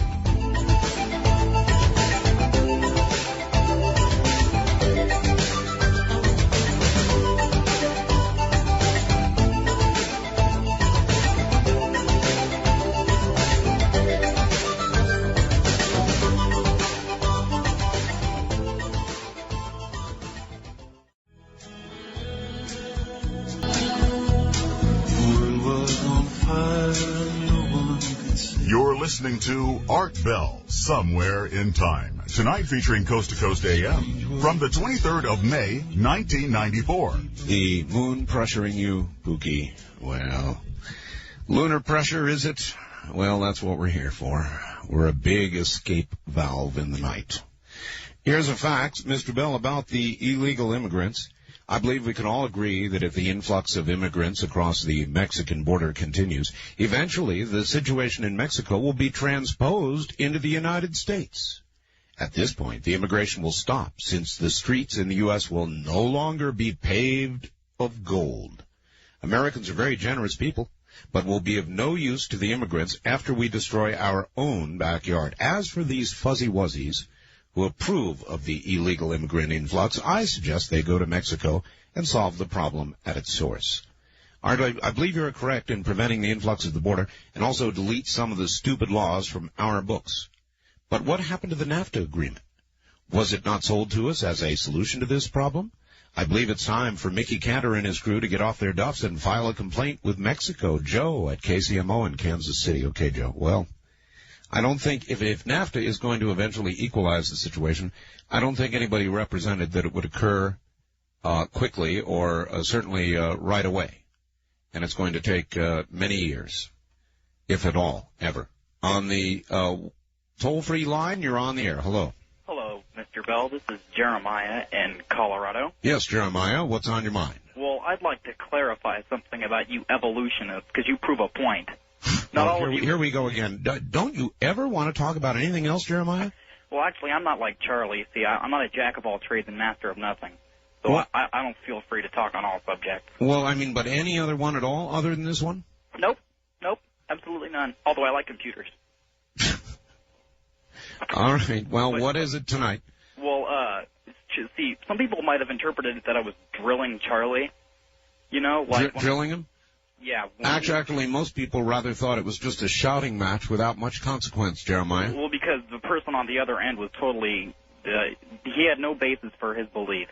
Jeremiah, you both of you really had no apparent basis, and all you did was ask each other, challenge each other to explain this, explain that, and nobody explained anything. I could explain things if I was given a chance to. He would never give me a chance to explain anything. Well, he probably would say the same about you. Well, anyways, like when he said a billion years ago, and I said billion years, it was only because the little evolutionary hypotheses keeps changing so fast. I was trying to make sure I was keeping up with the good old one. Okay. All right. And another thing, if you ever could have another debate, please find someone who isn't just driven by their own ideology like he is. Well, Jeremiah, you had your chance. Well, please, could we have another one sometime? Sometime. Okay, thank you. Bye. Sometime. You know when the mood strikes. On the wild card line, you're on the air. Hello. Good evening, Art. Good evening. It's on the Linda Thompson topic. Yeah, it would be a tragedy if it came to, what you were mentioning, everyone up in arms. I think if it ever does come to that, it will be because everyone didn't do every single thing in their power legally and with the system to prevent that. We still have representatives that we can call. Well, that's right. It's not the first thing you do, you see. It's the last thing you do. Exactly, yeah. And when all the letters to the editors have failed, when all the peaceful protests, there was a very large gathering in Florida that I was reading about, an American rifleman that was very successful. Again, very underreported in the mainstream press, obviously. But National Rifleman did report that they did get quite a sizable crowd. Mm-hmm. And so I think Linda Thompson is playing on a legitimate frustration that is being felt by a very large number of people. And I think we just need to reiterate the message over and over again that people need to call their representatives, and that contrary to what the media is saying, the crime bill is not yet fact. We can still possibly urge a Republican filibuster, so call Dole's office, call your Republican representatives. If they voted against the assault weapons ban, thank them very kindly and say, thank you for voting against it, and here's one more thing you can do. I really think you're on the right track. And certainly, even if someone voted for the assault weapons ban, still be nice, but express your anger. It is possible to be angry and yet be civil at the same time. Well, if you're not, then they dismiss you as a nutcase, and that verifies their vote in their mind. Definitely, and it reinforces all the stereotypes of gun owners as these, beer-bellied, bearded idiots, and that's all you ever see in the editorial cartoons anymore. It's all you ever see in the newspapers or on TV.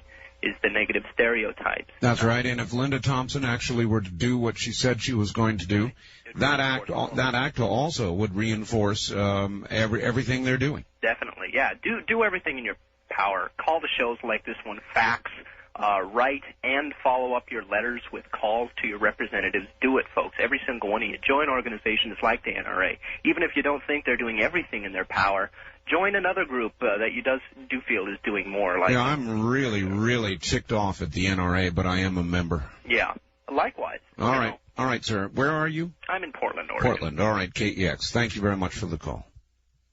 Really upset with the NRA. But I'm still a member, and I'm still a member because I still rationalize the same exact way I did before, and that is they are the only organization large enough with enough clout and money right now to get the job done. So I continue to try to work from within, even if they won't let me interview Wayne LaPierre. On the toll-free line, you're on the air. Hello. Good morning, Art. Max Libertarian from California, hearing you on KSRO. Yes, Max. Just like to respond to Leonard talking about the Illuminati. Oh, yes. Well, I'd like to speak for a responsible opposing viewpoint. I myself am a Discordian. A Discordian? Absolutely. Okay. I support chaos and moderation. Chaos in moderation? Absolutely. What is chaos in moderation? It's like my radio program. Absolutely. Yeah. Absolutely. Controlled chaos and controlled entropy. I think those are two of the greatest tools you could ever have. And boy, do we need it these days. I mean, what the Discordian's first law is imposition of order equals escalation of chaos. And boy, I seem to see it happening everywhere. The more the people in charge try to get a handle on things. Well, maybe it's the other way around. Imposition of chaos equals escalation of order? No, the escalation of chaos equals the imposition of order. Well, boy, there sure seems to be a lot of order attempting to be implemented. And there's plenty of chaos, too. Yeah, it's it's a chicken and the egg thing. Yeah, that's sort of the watermelon seed theory. the harder they try to get a hold on things, the faster it squirts out. Mm-hmm. And just as a word to the Patriot movement out there who are going to be relying on guns for yes. defense. Mm-hmm. Well, Alvin Toffler once said that power is a combination of three things. He probably wasn't the first to say it. It's wealth, knowledge, and violence. Of those three, knowledge is the most valuable. So to all you folks out there, I say not only keep your powder dry, keep your notebook computer charged, and your email scrambled. Well, that's it. Yeah, keep your email scrambled. That's a good one. Fight the Clipper chip.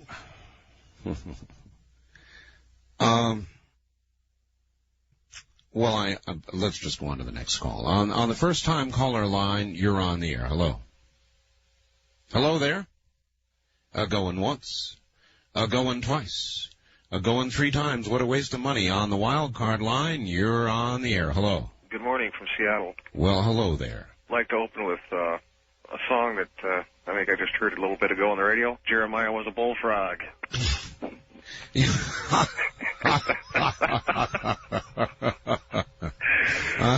Somebody just went up through the roof in Denver. I can imagine. On the topic of Linda and her fanatics, yes, mm-hmm. They sound like a bunch of disgruntled postal workers that I think will jeopardize my right to bear and keep arms. Well, it could certainly affect it, couldn't it?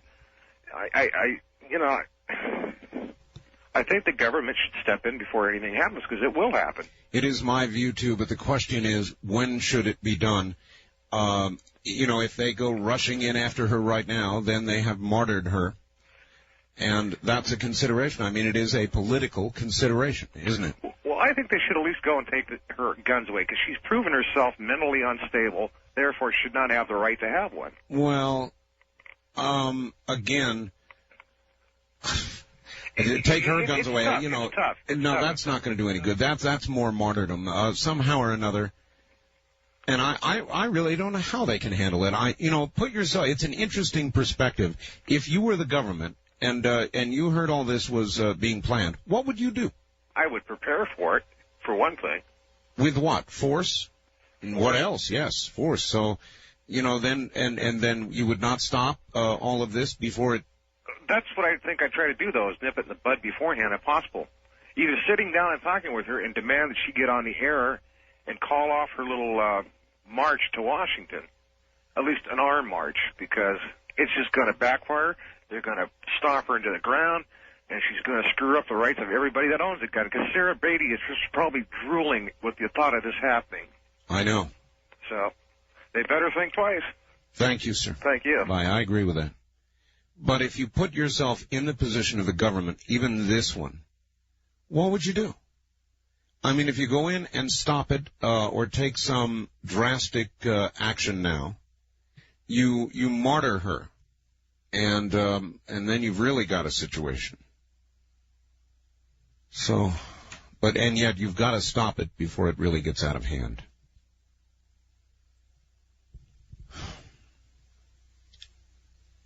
So I don't know. I'm really worried about this because I'm trying to sit and think of the way out. I suppose now, in her way of thinking, if she were to change her mind or modify what she said, it'd be eating a lot of crow. People would charge, oh, what a sellout or something like that. So, her inclination probably would not be to do that or not be to modify all this. But to go through with it, in my mind, is unthinkable. It's kind of like the atomic bomb. The best use of the bomb is to keep the peace. And we have the bomb, and they have the bomb, and nobody uses the bomb because everybody knows what that would mean.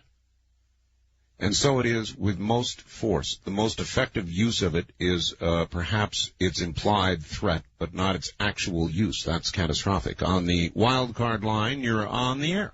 Dr. Democrat. Well. Good morning, Art. Good morning. I certainly like Warren Christopher's idea on most favored nations with China. What is that? He wants to have a compromise and take a middle ground. What would that be? He wants to renew most favored nations, but he wants to put sanctions on a couple of Chinese products to send a message Well, wait a minute. That isn't the message the president said he would send with his executive order, Doc. He laid out 7 very specific requirements that China has not met. Now, does that mean the president is going to change his policy? You're not completely right. There was 2 mandatory requirements. China met those. There was 5 others that they're making progress on, but they haven't come far enough. Well, that's silliness, Doc. It's gone the other way. The repression is greater. The crackdown on the people is worse. Well, they just released a bunch of the Tiananmen Square prisoners. And the thing of it is, there's a lot at stake here. It's not only trade. Yeah, I know the president's credibility, and no matter what he does, it's going to go down the drain. If he renews it or he don't renew it, he's going to get criticism from either side of the issue. Yep. So if you take a middle of the ground, in other words, if we put sanctions on chopsticks and Chinese checkers, it might send a message that, look, China, you've made progress, but you need to make more. You know what Bill Clinton's big trouble is, Doc? He can't keep his mouth shut. And every time he opens it, he gets himself in trouble. Not really, because you see what you got here is North Korea. Now, you know, Art, that North Korea just purchased 40 submarines from the Soviet Union. Yes, I know. That can be converted into nuclear power. Well, no, you missed it a little. It can be converted, Doc, into dispensing missiles. Exactly. Yes. Mm-hmm. Okay, so we got to have China on our side to solve this problem. We don't want to have a war with China. So there's a lot at stake here. So Clinton's smart enough that he has to deal with China, because if he doesn't renew most favored nations, they're not going to cooperate with North Korea. Well, they may not. You mean they're not going to cooperate with us, and they may not cooperate with us even if we do renew it. What China does not seem... Nobel Peace Prize for his efforts in the Middle East, number one. And I think he's doing an excellent job. He's kept us out of war. I think we will have a Haiti solution. They got us out of Somalia, even though there was mistakes made. We're out of there. He's working on Bosnia. So at the end of the day, in '96, I think Clinton's going to get high marks for foreign policy. But anyhow, I want to talk about Ted Kennedy. I think the passing of Jackie O is going to guarantee Ted Kennedy's re-election. He gave a wonderful eulogy the other day, or yesterday. And I think the people of Massachusetts are going to respect that, and they're going to be reminded of all the good things the Kennedy family has done through the years. Well, that isn't why they reelect him. Why is that? Well, they reelect him because he's a dynasty, and he's always reelected. All right, but listen, the political experts say that this is going to be the toughest race Ted Kennedy's ever had, and he's not a shoo-in. But that was before Jackie O passed away. And, you know, people like photo opportunities and symbolism, so I believe that... I know you like that, Doc. Well, I think this is going to guarantee his election anyhow. And another thing, Clinton is up in the polls. He went from 48 to 51. Wow. And did you see the polls on Paula Jones? No. What did they say? 57% believe Bill Clinton. Oh, now, Doc, when did that come? Yesterday on the CNN Gallup poll. Last time I saw, Doc, more people than not did not believe the president. They also didn't believe Paula Jones. No, well, the latest poll came out yesterday. I'm a news junkie like you. And it said 57% believe Bill Clinton and 27% believe Paula Jones. Now, that 27% is your conservative base. Mm-hmm. So that makes a lot of sense that the conservatives would want to believe Paula Jones. All right. Thanks, Doc. Well, I don't know who I believe. I think it's going to be interesting to see how they handle this. The president plans to... I believe, claim some kind of immunity from this, and it is an interesting issue. That is to say, whether a president in office, for whenever the deed was committed, ought to be able to be sued, or whether it should wait until after he leaves office.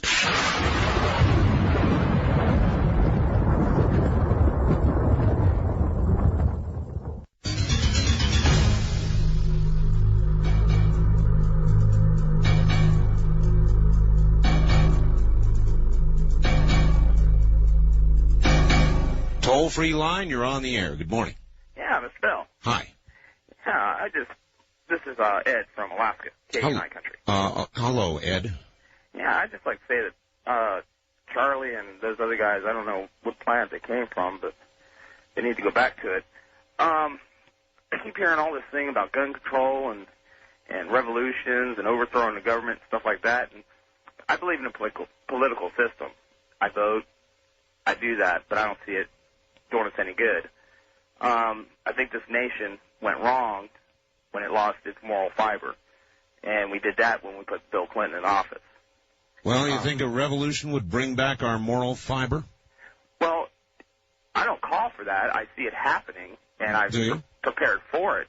I think we should exhaust our political system, but I don't see it happening. Well, are you going to bring back morality with some new law, some new dictatorship? Is that going to bring back morality? No. All I'm saying is... How do you get it back then? Well, you do what you can politically, and if that fails, then you just wait for the government, I guess, to make their play. And evidently, Randy Weaver and Waco and that old man in California, when they busted in his door and blew his brains out, then you got kids shotgunning their parents, and they can't even come to a verdict on that. I mean, things are just kind of flipping upside down here, and people are seeing that, and the people with good sense kind of keep it to themselves and just play the political system and watch it go on. And then you got people like Charlie. That man ain't got good sense. He talks about gun toters. I own quite a few guns. Yeah, me too. Listen, I've got to run. Thank you very much for the call.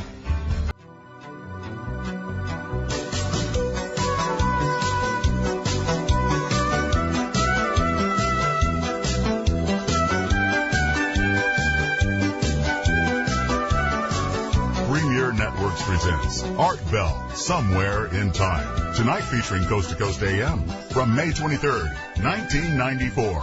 On the toll-free line, you're on the air. Hello.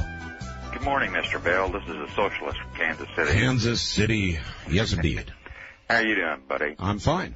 Hey, listen, I don't know, this Linda Thompson stuff, these guys are boring. I can't believe that. I'm not sure whether they're gun nuts or religious nuts, but they're totally out of touch with reality. And it's boring. They're stupid. You ought to move on. You don't agree? No. No. I mean, I don't agree that they're boring. They're anything but. Some of it is dangerous. Some of it might be downright stupid. But the complaints are very legitimate. Oh, come on, Mr. Bill. Come on, Mr. Caller. They're taking our guns away. I don't know about that Waco thing. You don't? Well, there was a mistake made. I think they were up against. What about the Idaho thing? Oh, I better hadn't comment on that. I haven't read about it. No, I haven't read about it, huh? Randy Weaver, you don't know about that? You're not even well enough informed that you know what happened up in Idaho, you mean? I haven't been following it. He's been armed up there for quite a while, hasn't he? Randy Weaver? Yeah. Well, they accused him, let me catch you up a little bit, all that was over a shotgun that was supposedly about 1/8 of an inch too short. They shot Randy Weaver's wife while she was holding her child, shot her through the head. Is he the tax protester? No. Oh, I recall the case you're talking about, yeah. Do you? Yeah, I do now. That's several months ago, right? Yes. Yeah. There's some overreaction. Overreaction? In these agencies. Yeah. One person, two persons, three persons, they're trying to make more money. They want to be the prosecutor or something like that, and they overreact. They're trying to make a name. There's no government-wide conspiracy to take people's guns away. That's like Waco. I think that was an overreaction. They knew those people were heavily armed, and they knew that they were breaking the law. Just a little mistake burned 80-something people to death. A little Koresh, mistake. It got out of hand, but Koresh, he takes some responsibility, probably 80-20 or 70-30, Really? The first raid was, listen, Mr. I called, I hope you don't mind me changing over here, but something's been bothering me I want to talk to you about. I don't really understand how our Federal Reserve System works, the independence of the Fed. But I do know that our economy was starting to pick up, and people were starting to get jobs again. And now they've shut this economy down with these no, they haven't. high interest rates. Well, no, they haven't shut it down. They controlled it. Now, Reagan and your philosophy of laissez-faire government interference in the marketplace, I don't know where this all sets with your people's ideology. And what is the purpose? We didn't have any inflation. Why are they turning down the heat when we don't have any inflation? Well, it's a preventative move. It's like preventative medicine. Even though there is no apparent inflation, they want to keep it that way. Now, it's a slightly controversial move, but the Fed's move lately with respect to managing the economy have been pretty good. Okay, if I might make a point, they want to keep it. See, the inflation wasn't going up. What was happening was the unemployment rate was going down. Here's a perfect example of the ruling elite controlling unemployment. See, if they can keep so many unemployed, then they can keep asking $4.25 for a job, see, or $4.50 or $5 or $5.50 or $5.75. See, they keep all these people willing to work for low wages if they can keep so many millions of people unemployed. If you believe in this laissez-faire... Well, the president that you so admire commented on the raising of the interest rates the other day by the Fed that he didn't think it would affect the economy at all. That's your idol. So there you go. Oh, well, you've got a moderate capitalist there that you're calling my idol. He's a lot better off than Reagan, I must admit, but he's a moderate capitalist. He isn't really... down there for the downtrodden, he's for the ruling elite. You've got to say ruling elite. Well, what can I say, Mr. Bell? Well, you've said it all. Thank you very much for the call. Yeah, the ruling elite. That's what you always want to say, the ruling elite. What you like to do? Put a homeless person in charge? A homeless person running the country? Well, yeah, Mr. Bell, why'd it be better off if we had a homeless person running the country? You could take his decisions on the road. On the wild card line, you're on the air. Hello. Hi, Art. I was just thinking about that show you had on Coast to Coast with John Lear last year. Sir, you're going to have to speak up. I can't hear you. Sorry, do you remember that program you had with John Lear last year? I've done a number of programs with John Lear, sir. I think it was the last one on Coast to Coast, though. Yes. A gentleman that was involved in the Dent Waters incident called up. Yes, And he made it known that he had some audio tapes of a hypnotic regression session. Yes, I recall that, and I still haven't seen or heard of those tapes yet. Oh, really? Yeah. Yeah, I was wondering what happened with that. Mm-hmm. Nothing yet. Okay, just wondering. Thank you. No, don't know a thing about it yet. Wild card line, you're on the air. Hello there. First time caller line, you're on the air. Good morning. Hi, Art. This is Dave from Missoula, Montana. Hello, Dave. I'm just I guess I'd be considered under the Generation X, and I'm getting kind of frustrated in this whole place. And I just kind of would like to hear some people reinstate my faith in America. And I don't know, all these people I see coming into the United States from Mexico, and I'm kind of jealous. I'd like to switch places with them. I spent some time in Mexico this past spring, and I don't know, it seems like such a nice place to be compared to the United States anymore. There's so many regulations and controls they're trying to put over us, and I don't know. I don't want to be frustrated. I like this. Why would you think that Mexico is a paradise of government compared to the United States? It is not. Mexico is one of the most corrupt countries in the world. Mexico is ruled by bribery. You do business by bribery. If you're frustrated here and don't like this, you'd really hate that. Yeah, I admit I wasn't really into the government when I was down there. I was just kind of I mingled with the local people. I was in Ensenada, actually, and it just seemed like a fairly carefree way of life. No one really bothered you. You could just you could make it if you wanted to, or if not, you could just... I mean, I come from a family that is fairly well off. My father is a doctor, my mother's a nurse, and I was raised to be a professional person, and I've come to the conclusion that I like to work and see something accomplished by what I do, and down there I could tell that, I don't know, it's kind of hard to explain. I felt very free for the short time that I was there compared to up here. I don't know, all the news and I haven't been listening to talk radio very much. Do you speak Spanish? Un poco, just a little bit. Well, maybe it was that you didn't understand enough to listen to their news because Mexico's going through political unrest. Actually, right after I left is when the assassination occurred in Tijuana. As a matter of fact, NBC is going to do, thanks for the call, a big piece tonight on the unrest going on in Mexico. Now, you may have felt relatively free, but I think that's just because you weren't hearing the news. There is a lot less relative freedom in Mexico. Not more, less. You can go anywhere and ignore the news and ignore everything that's going around you, and I suppose feel relatively free. But I really am.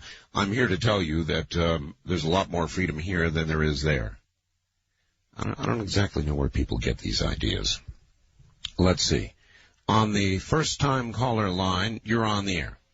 Hello, this is Sam from Wasilla, Alaska. Hello, Sam. How's Wasilla? Oh, cooking.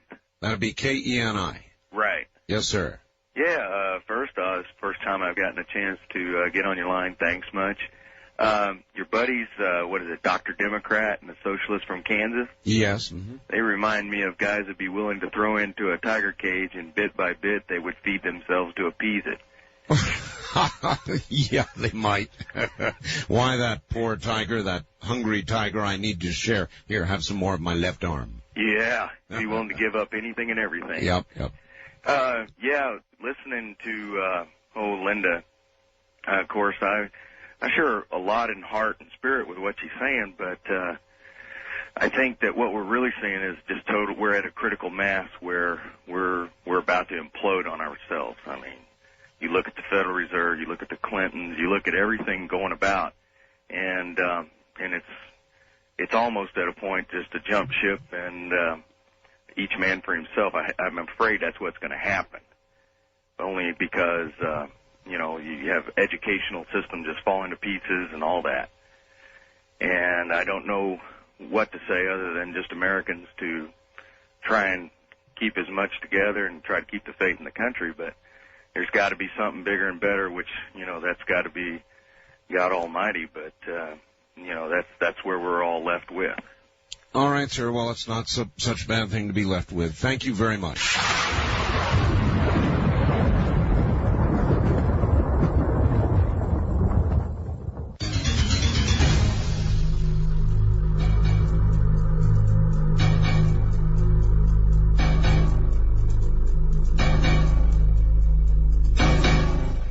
On the wild card line, you're on the air. Good morning. Good morning, Art. It's the Bronx brother.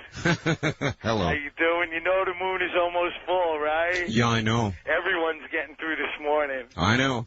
They let us all out. I know. How you been? I'm just fine. Good. Enjoying the show. I love these kinds of mornings because all of you make me feel so moderate. Well, the moon affects us in a special way. I know. But I was just calling to say hello, and, Jeremiah, there's evidence of evolution in this world. Whether or not the scientists are right and correct, there is so much evidence of evolution. Our own lives, our own selves, the human being, living beings represent evolution. If there wasn't evolution, we'd come out. But what about our creativity being evidence of our creator? Well, right, okay, right. The art with the artist. There is no work of art without an artist behind it. Yes, Darren Isaacs. Why is he not evidence of a creator? Yeah, it's right. And I don't think, I sort of have agreed with you on the opinion that just because there's evolution doesn't rule out a creator. Maybe the creator works through evolution. Well, maybe the creator threw the lightning bolt that smashed into the biological soup that became the pollywogs that became the people. Boom, right. And you got to remember, science has destroyed a lot of the old myths. Yes, it has. At one time they threw babies with epilepsy into the fire and burned them because they thought they were demon-possessed. Yes. Mm-hmm. People who were paranoid schizophrenics were stoned and burned at the stake because they thought they were demon-possessed. Very good point. Bada bing. Oh, I'm not sure. I haven't seen the polls on Paula Jones, but I'm sure Paula Jones has seen the poll on President Clinton. Well, maybe we'll decide this whole issue by poll. I've got to run. Thank you very much. Yeah, maybe that's how we ought to decide everything now in America, by the latest poll. We could simply have a new branch of government that would be a pollster. Just pick one of the major pollsters, and they would become a new branch of government, and they would simply ask a question, and however that poll came out is what would happen. Hello there on the wild card line. You're on the air. Is this Art? It is, yes. Okay, let me get my radio away from my head there. No, just plain turn it off, sir. Okay. All right. Anyway, I was calling in. I heard a lady call earlier this evening on I'm listening at a KFAR in Fairbanks. Fairbanks, Alaska. Yeah. Okay. And she was talking about seeing all these foreign military personnel in the United States. Oh, the helicopters. Helicopters, black Egyptians choppers, in uniform, that's people right. wearing blue berets. UN troops everywhere, closing in, tanks on trains. Yep. Well, what I was going to say was, we have some of the largest training areas in the world. And a lot of the countries send their troops over here to be trained by our professional military personnel. True. Because they can get the best training in the world here. I know. I trained with a lot of them when I was in the Air Force. I'm a vet, too. A disabled vet, but still a vet. Mm-hmm. But I see a lot of Canadians up here in Alaska, here at Allison Air Force Base. They're building them a hangar out there. What about those Russians? Well, the only Russians I saw were the ones that came over for the Lend-Lease reunion. Oh, yes. I believe that was last summer. Yes. And one of those boys gave me a... So they've gone home peacefully? As far as I know. They didn't try to take over anything while they were there? Well, I think they tried to look up some of the older ladies that they met over here in World War II when they were picking up... Oh, no. You mean liaisons? Well, I wouldn't call it that. I would say it's old friendships. I see. But anyway, I was going to say, and a lot of the military helicopters out here at Fort Wainwright are painted a dark green, and I'm sure that they look black at night in bad lighting. I'm sure they do.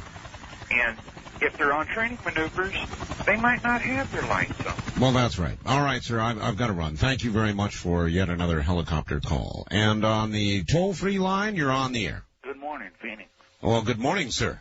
Well, Art, I called you, and you said I had my finger up my nose. No, I had 3 teeth pulled, and the roots was still in there, so I had a mouthful of gauze. When? A couple of weeks ago. And so you called me when you had a mouthful of gauze? Yeah. Why would you do that? Well, I was listening to your show. It was interesting. I didn't know I sounded that bad. Really? But hey, I'm glad you're on FYI. KFYI, I'm sorry. I'm on pain medication. Are you? Mm-hmm. Yeah. So now you're calling me on pain medication. Well, I'm all right.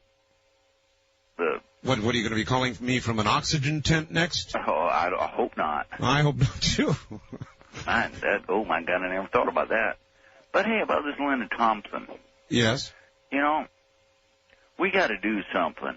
And I think she's a little bit overboard, but she's well in her rights. You know, people who don't want to get involved in it don't get involved in it. No, she isn't. No, she isn't well within her rights. I don't think you can call for that and say you're within your rights. You're not within your rights to call for hanging congressmen. No, I'm not for that. That's why I think she's a little bit overboard. Well, a little bit overboard. You're not well. You said she's well within her rights to call for that. No, she's not. No, call for a protest. Well, yeah. Armed. Well, that isn't what you... Oh, armed? Yes. Armed? To what end? Shoot? You mean to shoot people? No. Absolutely not. Well, then why would you want to be armed? Well, just say, hey, you know, we're out here. We have the right of peaceful protest in this country. We don't have to carry guns to establish that right. Well, it kind of really brings the message through. It does. It would to me. Well, yes, it does. But when you threaten to use those guns and you advertise ahead of time, telegraph your punch, you're going to use guns, you're going to kill people, you're going to hang people. No. Yeah, I agree there. That's wrong. All right. Well, then we agree. Thanks for the call. Wildcard line, you're on the air. Good morning. Hi, Art. Hello. Don out in Palm Springs, KPSI. Yes, sir. I was pleasantly surprised Sunday night. I was looking for Dreamland, just trying anything to find it. Yes. And I found out KNWZ out here. That's right. That's great. That's news, yes. Crystal clear. Crystal clear. It was great. Uh-huh. I didn't get to listen to it that much because I fell asleep, but it was great that it was there. I'm glad you found it. I got three quick things. Going to have to be quick. Yeah, they'll be quick. The crime. Do you read Money Magazine at all? Yes. Did you see that article on the crime? Yes. Wasn't that interesting? Yeah, fascinating. Mm-hmm. Yeah, I thought it was great. I wanted to get it to you in case you didn't have it. No, I've got it. The 3-page facts. I've got it, thank you. We're near the news here. What else? Okay, and also, I'd like you to talk about how we can buy gold to use in case of emergencies. Buying gold is a damn good idea. Yeah, I've never really heard anybody talk about it. All right, I'll talk. I will talk about it. And also, I've heard you guys talking about Linda a lot tonight. Yes. And I'd like to know if there's anything new going on, so if you could talk about that. No, nothing I'm aware of. Okay, because, we didn't get the first 2 hours out here, so I wasn't sure if something came up. Oh, I see. No, nothing I know of. Just a topic tonight, huh? Yeah, well, a lot of people are concerned about it. Yeah, well, I am too. All right. I'm just heading for the hills myself. I'm staying out of her deal. All right, off to the hills with you. Thank you very much for the call, and we'll be back. This is Coast to Coast AM. This is Premier Networks. That was Art Bell hosting Coast to Coast AM on this Somewhere in Time.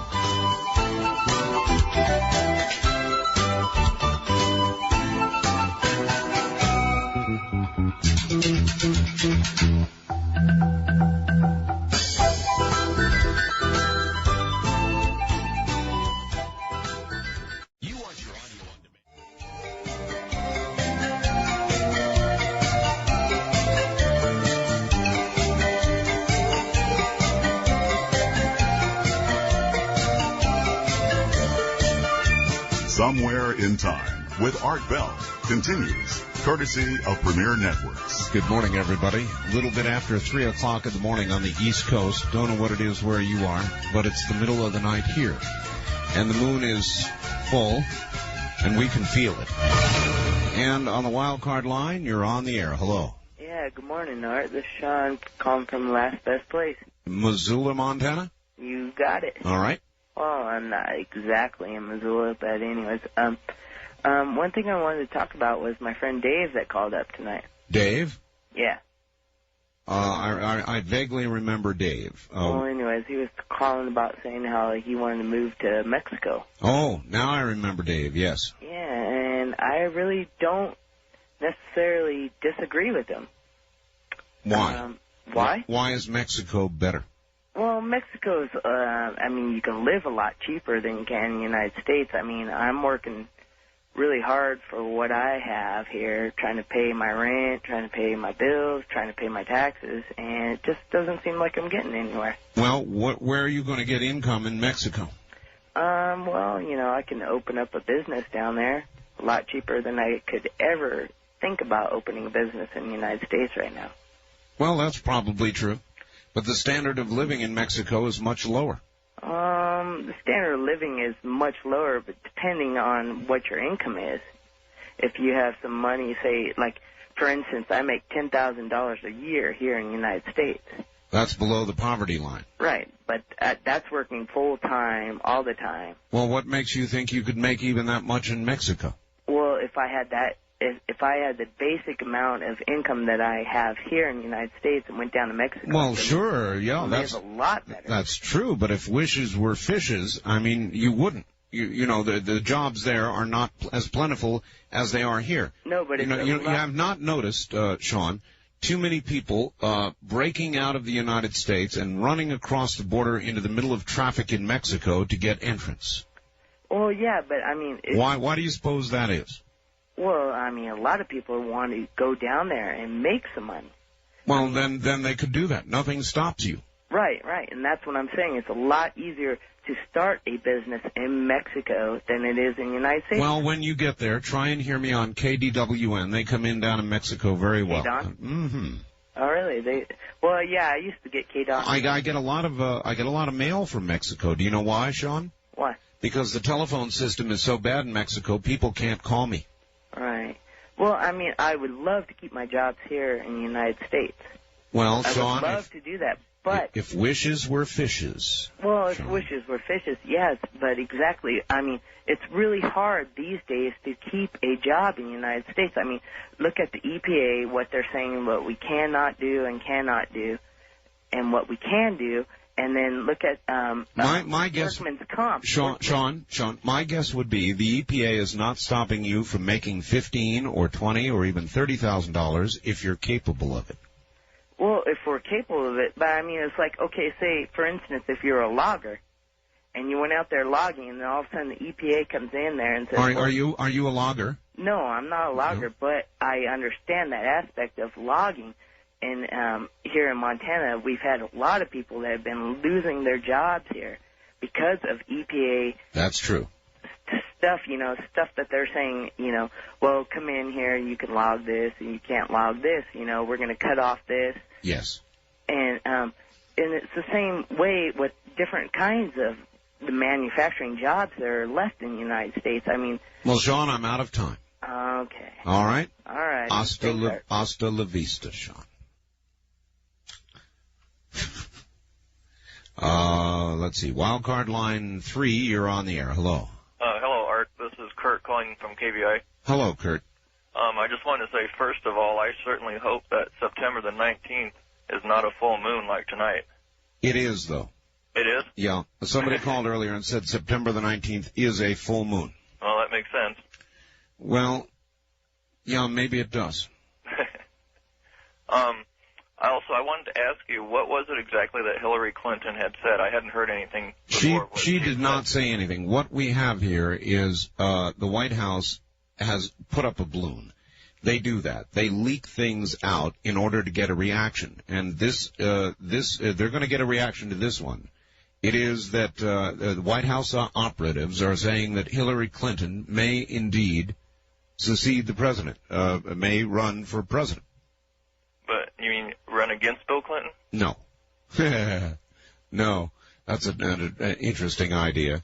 But no, to run, in other words, when he leaves office, whenever that may be. So you mean like instead of Al Gore? Yes. Wow. What do you think about that idea? Well, I'm sure Charlie would vote for her. Well, I'm sure he would. The question is, would you? Absolutely not. Absolutely not. No way.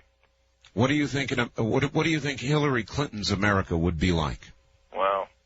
It'd be pretty scary. All right. Thank you very much for the call. Sure. It'd be a strange place.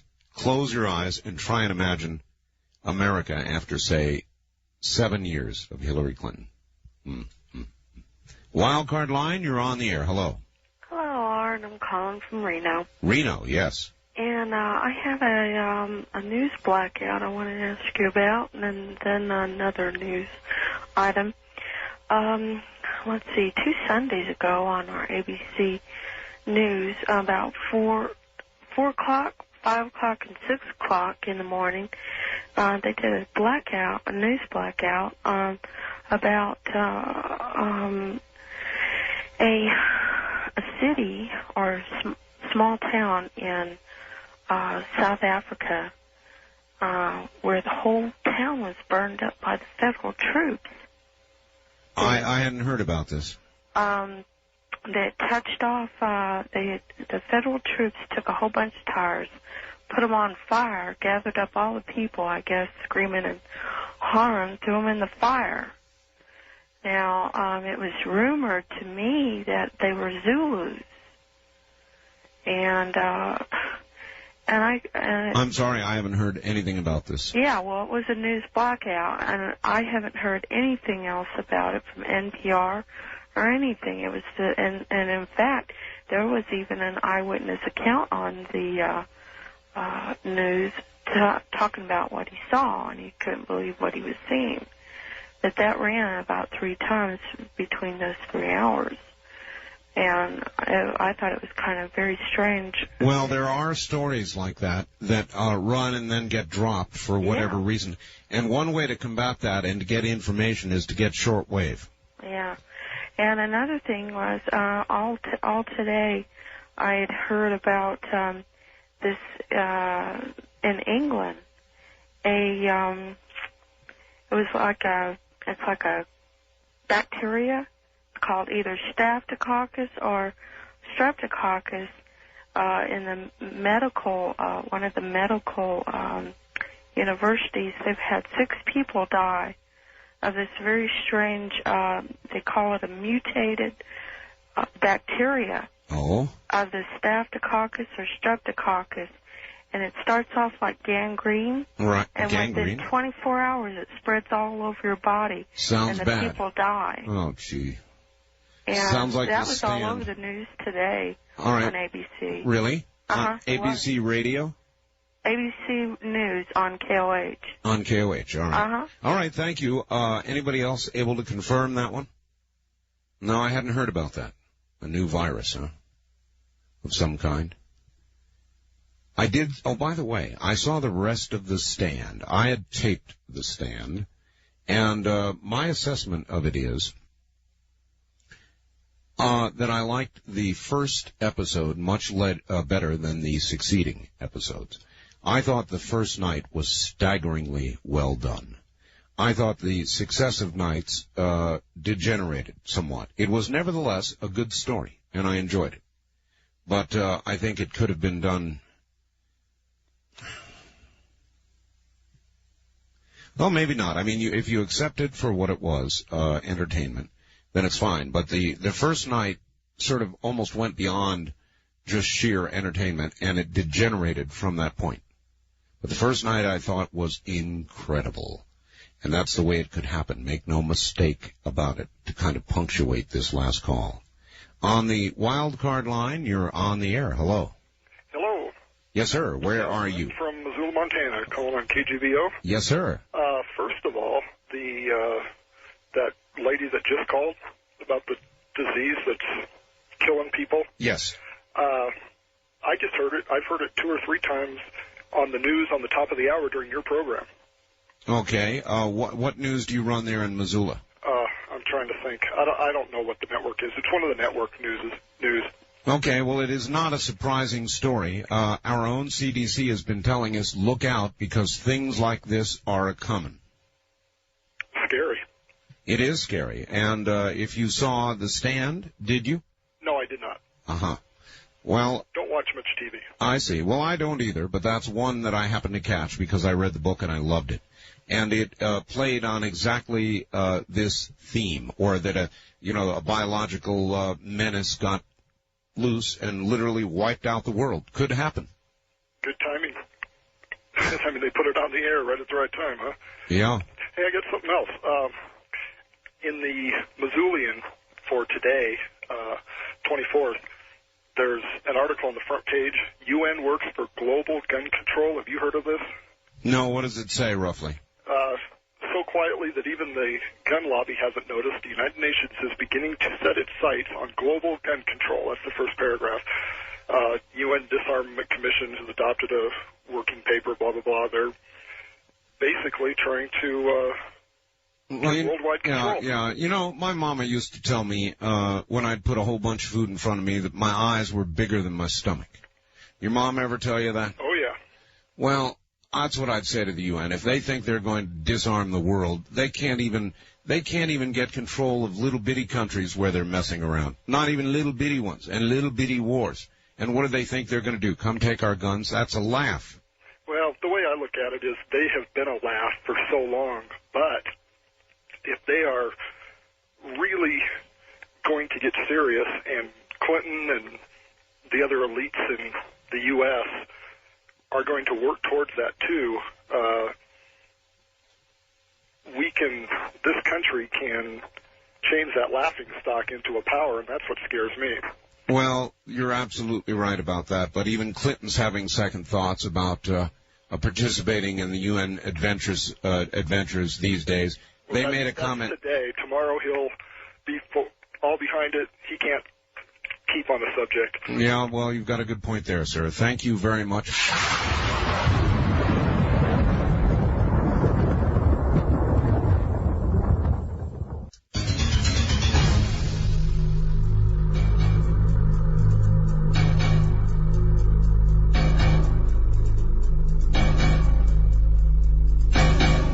On the toll-free line, you're on the air. Good morning. Good morning. This is Mike from Phoenix. Hi, Mike. You're going to have to speak up. You're kind of weak. What I was calling about was to say that I think that when they do come to take the guns, people will turn them over. This country has basically been raised to respect law and order, and it's difficult to go against the government, and it's difficult to go against the laws. What are people going to do, fight police officers if they come to take the guns? I don't think many of them will. They're going to look at their kids and their job and their financial situation, and they're going to say, well, we've got no choice. You are mostly correct. But if they ever actually get to confiscating the guns, there are enough people that will fight so that I believe that it will not happen. I do not believe that will happen. It's happening slowly. See, if you go to a gun store right now, I own a Glock 17. I told you the other day I bought some SKSs. You're right. And I already had some. That Glock 17 I bought, I can't even find the magazine for anymore here in Phoenix. They're all bought up because people are worried about that 10-round maximum capacity of the magazine. Well, yeah, but that doesn't mean that you can't get it. You can't get it because of wait a minute, because of the law of supply and demand, not a law that says you can't buy a magazine. No, but it's also made the gun manufacturers nervous to where they don't. If it's possible that they could impose a ban effective immediately. It hasn't happened that way in the past, but they could do that. So the gun manufacturers are not, as far as what the guy told me at the gun stores, I don't know if it's true, but he says that they're not manufacturing any more magazines because they don't want to be stuck with a big stock inventory of useless merchandise. Well, the gun manufacturers have never had it better. They're selling out right now. Oh, I agree, but so what if I've got, I bought 5 SKSs, I already had 2. I've got my Glock, I've got a few other handguns.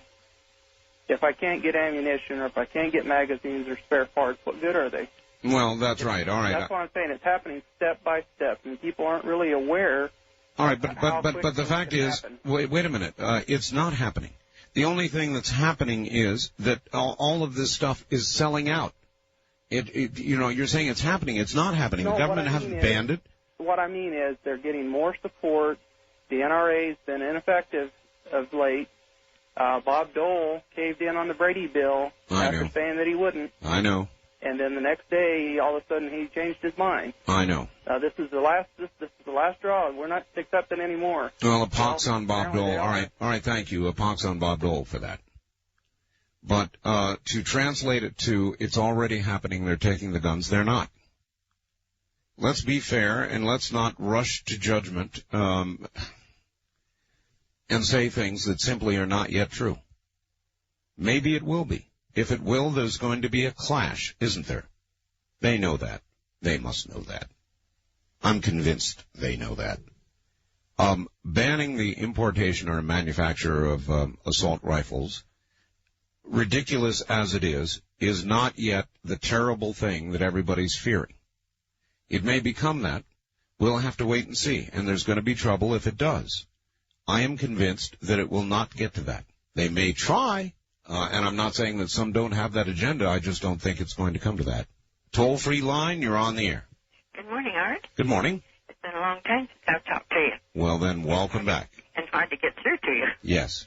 I just want to wish you luck in your new ventures with your Dreamland and your one at home. How does your wife like to have you home there all the time? You don't have to go away at night. It worked out very well, thank you. Would I rather drive 120 miles? No. Oh, no, you'd rather stay home. Yes. And you can walk outside, like you said, and use your little telephone. Yeah, that's right. Yeah. And how's your little son like it? I bet he does, too, that you're home. He loves Pahrump. Yes, I have the brochures on some of them. I've been reading it up when I get my Nevada magazine about Pahrump. Oh, yes. Mm-hmm. The moon is bright, but I didn't go outside, so I'm not howling. I didn't go out to look at it. Well, you can howl at it from the inside if you want. Okay, then? Okay. Oh, sure. But I was going to say I'm not worried about the things of the world tonight. But you were talking about that baby food. Oh, yes. Maybe they're buying it up and taking it to the starving people over in Africa, the babies and the mothers who are starving. Well, they don't need to sneak in the middle of the day and do that. I know they Or don't. night. But you never know what they might be doing, though. Well, that's right. It could be something totally devious, too. Yes, it could. I remember it's been quite some time ago you talked about those helicopters. But it's been at least 3 months or two that they were flying over here. At what time? This is St. Helena, Napa County. They fly over St. Helena? They did one night. Oh, no. Oh, yeah, that's quite some time ago, though. I haven't seen anything since. Scares me. And they're dark. Dark? They're not green. They're black. Even black. Yeah. All right. Well, listen, I've got a break. I've got to go. Okay, well, thank you. All right, thank you. Good night. Good night. This is Premier Networks. That was Art Bell hosting.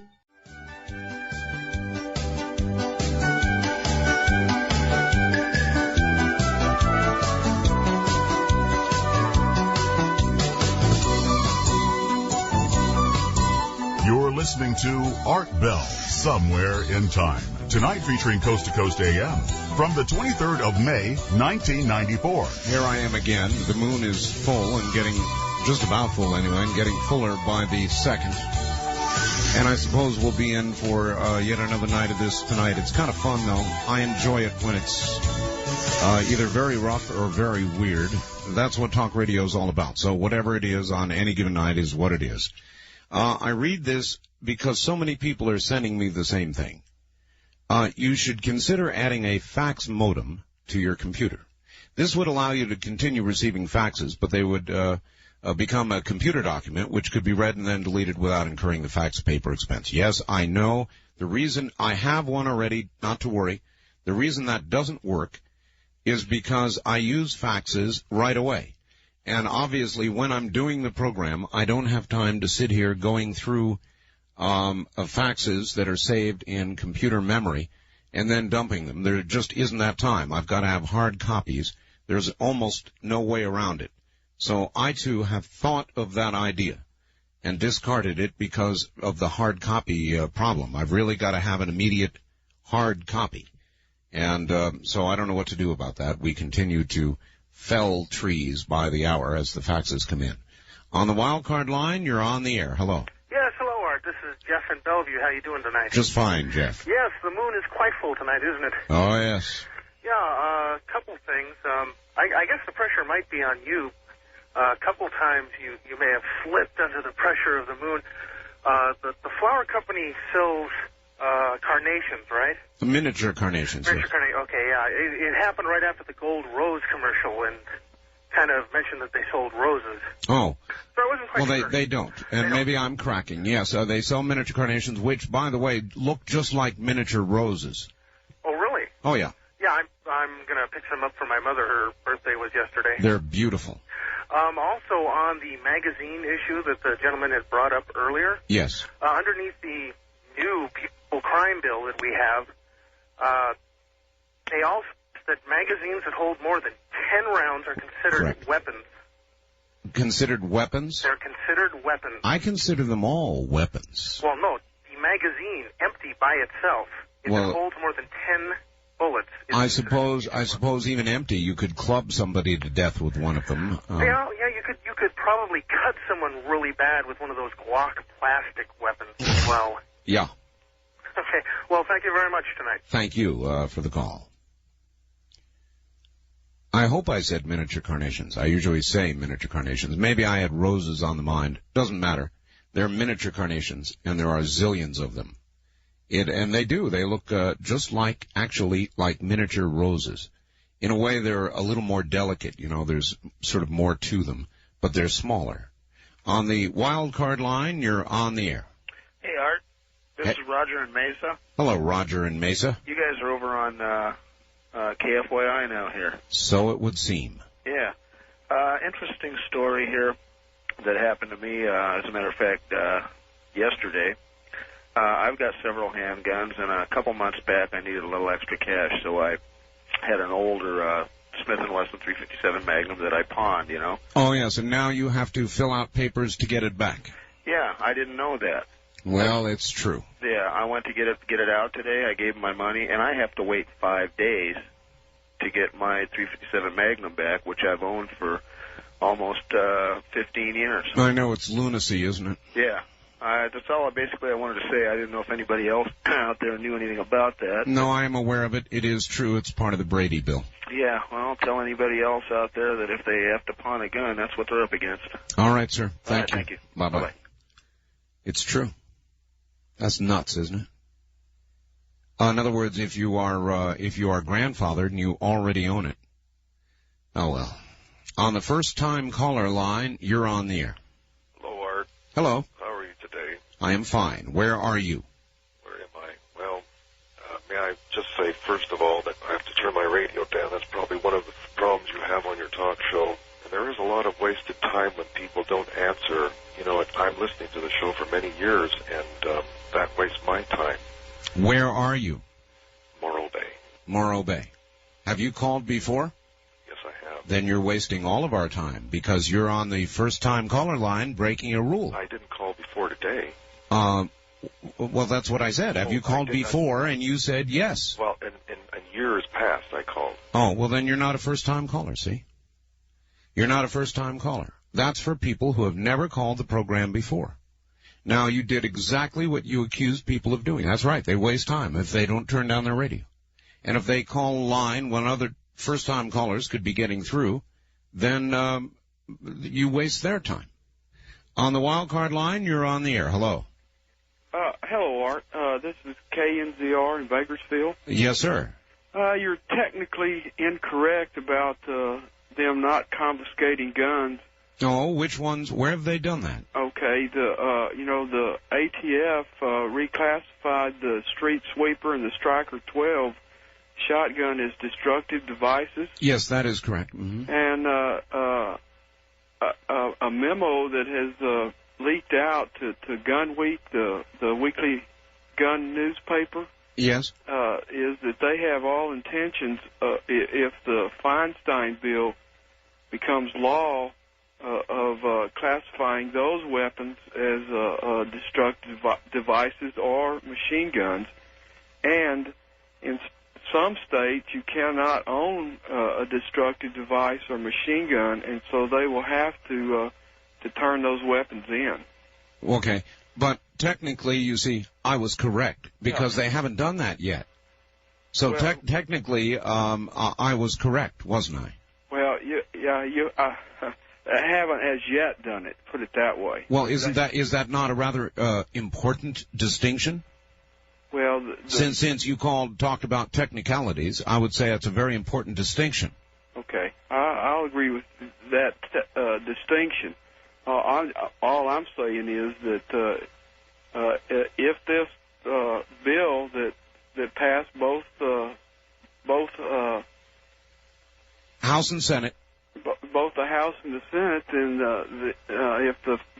if filibuster doesn't work, or if Jack Brooks isn't able to stop this in committee, it will become law. And if you can't own, if they reclassify it, and you.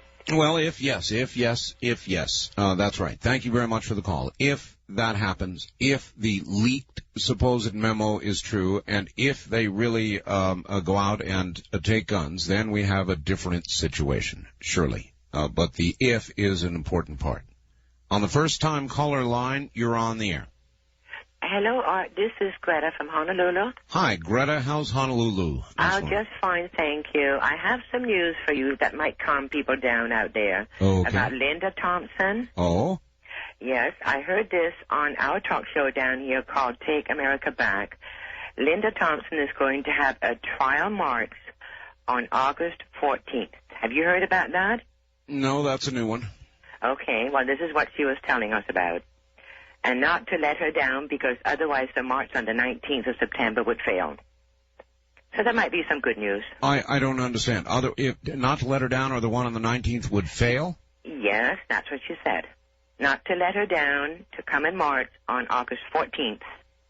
And to show up and not to let her down. Is that supposed to be a peaceful march? Yes, it is. No uniform or anything. I see. So that sounds really good, doesn't it? Well, that's more like it, yes. I think it sounds wonderful. Anyway, could I also speak to Dreamland? Yes, sure. Okay, I heard your Dreamland last night. Yes. And a week ago. Yes. For the first time. Well, I was absolutely intrigued. I couldn't believe it. Yes. The next morning, I came into my store. When I opened up my store, my first customer was a Hawaiian lady. And we started to talk story about their Hawaiian gods and the gods of India. Yes. And then I mentioned your show.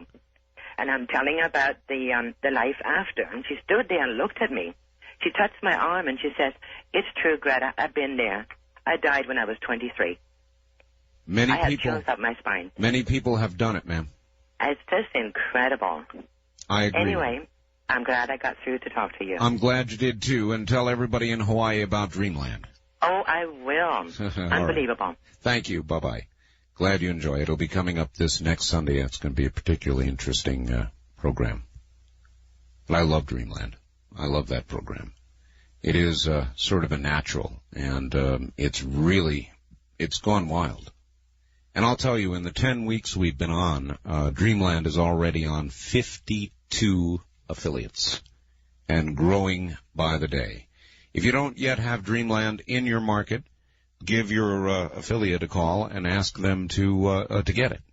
If they don't run Dreamland as we would hope they would, from 7 to 10 o'clock on Sunday evening, then there's yet another opportunity on the next Saturday, and they rerun it from 5 o'clock to 8 o'clock Pacific Coast time. Did you know that? Or they can record it and play it back at their leisure.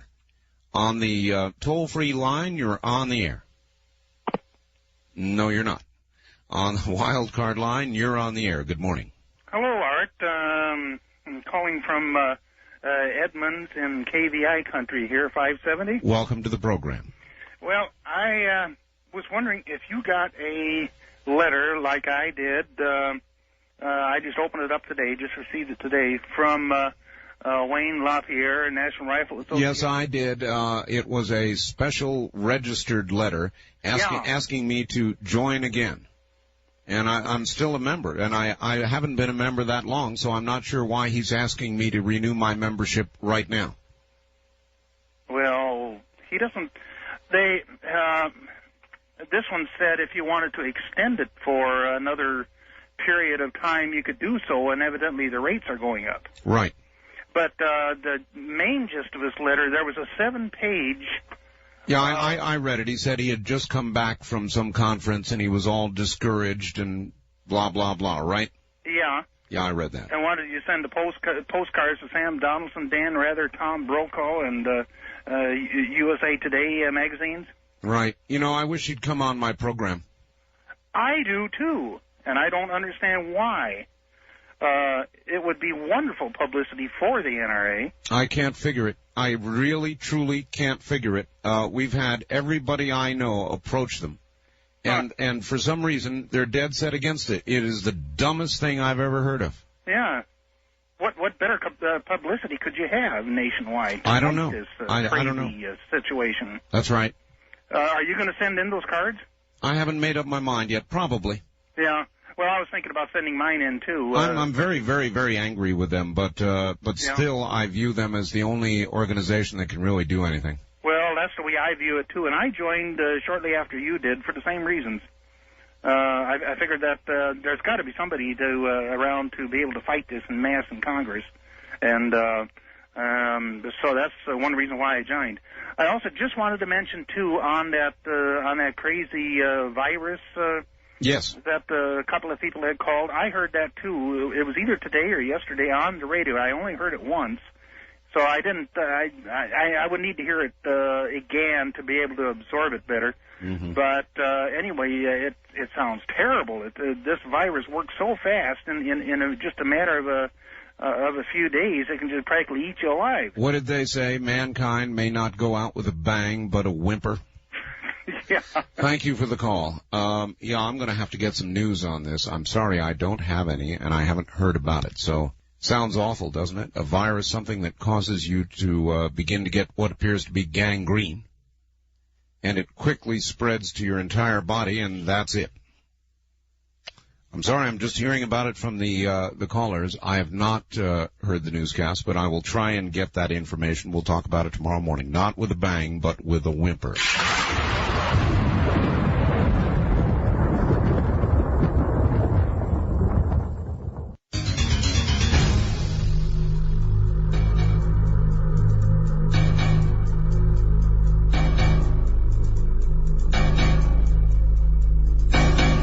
On the wild card line, you are on the air. Hello. Good morning, Art. Good morning, sir. KENI, Anchorage, Alaska. Yes, indeed. The fellow that called a few minutes ago that was worried about his guns and being turned into destructive devices made me think of the crime bill that's presently before Congress, and of course the negotiations going on between the two houses at the moment as to what will the ultimate end be with regards to the ban on the so-called assault weapons. Yes. And I think my remedy for crime, I've been thinking about it somewhat here lately, and I think there's a pretty easy way of doing it without passing any more laws and restricting anyone's rights. I think there's if we just enforced the laws that we presently had diligently for at least 1 year, we'd probably see a lot of criminals that would become so, criminal behavior would become so hazardous that only actual lunatics would engage in it. Well, where would you put the criminals that you caught? Where would you store them? Well, we seem to have some excess bases at the moment, which I disagree with also, but that's another subject altogether. And there's certainly far more damage being done by these, I'll call them professional criminals. All right, sir, I don't know what kind of phone you've got, but it sounds terrible. I don't know. It's one I've been using for years. Really? It makes you sound like you're spitting. Oh, is that right? You know, it sounds like... I'll move it a little bit further away from my mouth. Maybe that'll help. Oh, that helped a lot. Did it? Okay. Going on further, I think there are two things that are responsible for the cheating that we have of justice. The first is not the legal procedure, but the chaotic state, it's the chaotic state of the legal procedure, not of the law. The law is pretty sufficient. Oh, yeah, thank you very much. We've just got to enforce it. Right. We've got to enforce it. That'd be a good idea. The trouble is you need a place to keep all those criminals, and I take your idea with regard to the military bases. Maybe they're thinking about that now. First-time caller line, you're on the air.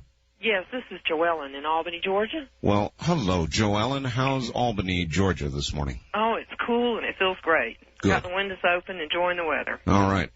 What I wanted to call about was Rostenkowski's pardon. Yes.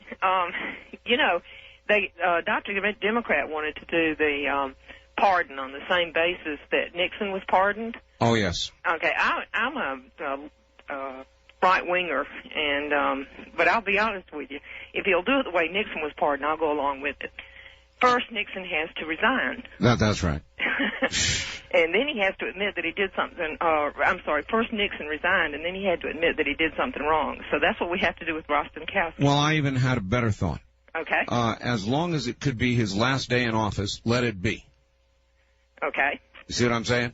See what you're saying. But he also has to admit that he did something wrong. Rostenkowski? Yes. So he's got to sort of publicly apologize. Correct. That's what we did with Nixon. Uh-huh. And under those conditions, if just to get him out of office and to get him away from the health care plan, I'm for it. What about his pension?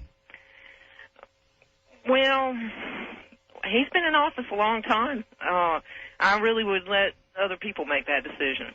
Quite frankly, I think that pensions and salaries should be paid by the states and not by the federal government, and that the states should make the decision. I've always believed that. All right. Well, listen, I appreciate your call. Thank you. Take care. Albany, Georgia. And on the wild card line, you're on the air without a whole lot of time. Hi, Art. This is Val in Albuquerque. Hi. I just wanted to briefly respond to the people that have been calling about this new disease in Great Britain. Oh, yes. I've heard about it several times, and I've told you before I work in a medical laboratory, so I may know a little more. What it is a group A streptococcus, which is the organism which causes strep throat. This organism has always caused, and in some cases with strep throat, a really nasty red rash. after the strep throat has gotten well. I know, but they're talking about gangrene. Well, yeah, and what I was going to get to is that it's been mutating for years. We have now penicillin-resistant strep, and I think with a lot of organisms, we're seeing, because of the strong antibiotics we're using, we're seeing them mutate, and that's what I think has happened here. Well, not with a bang, but a whimper. Yeah, no kidding. You know, and in this case, I know I've talked to you about these people with the gas coming from their bodies and all. It's unlike that, I believe. I think this is really something that is just a really nasty mutation. All right, all right, we've got to hold it there. I'm going to find out what I can about that. Thank you all. I'm out of time. I'm sorry. That's it. We'll be back tomorrow, whatever time you normally join us. See you then. In the meantime, it's off to shortwave in 3890, 3.890. Be there in a few minutes. Thank you. See you tomorrow. Thank you for tuning in to Archive Obscura. Please like and subscribe.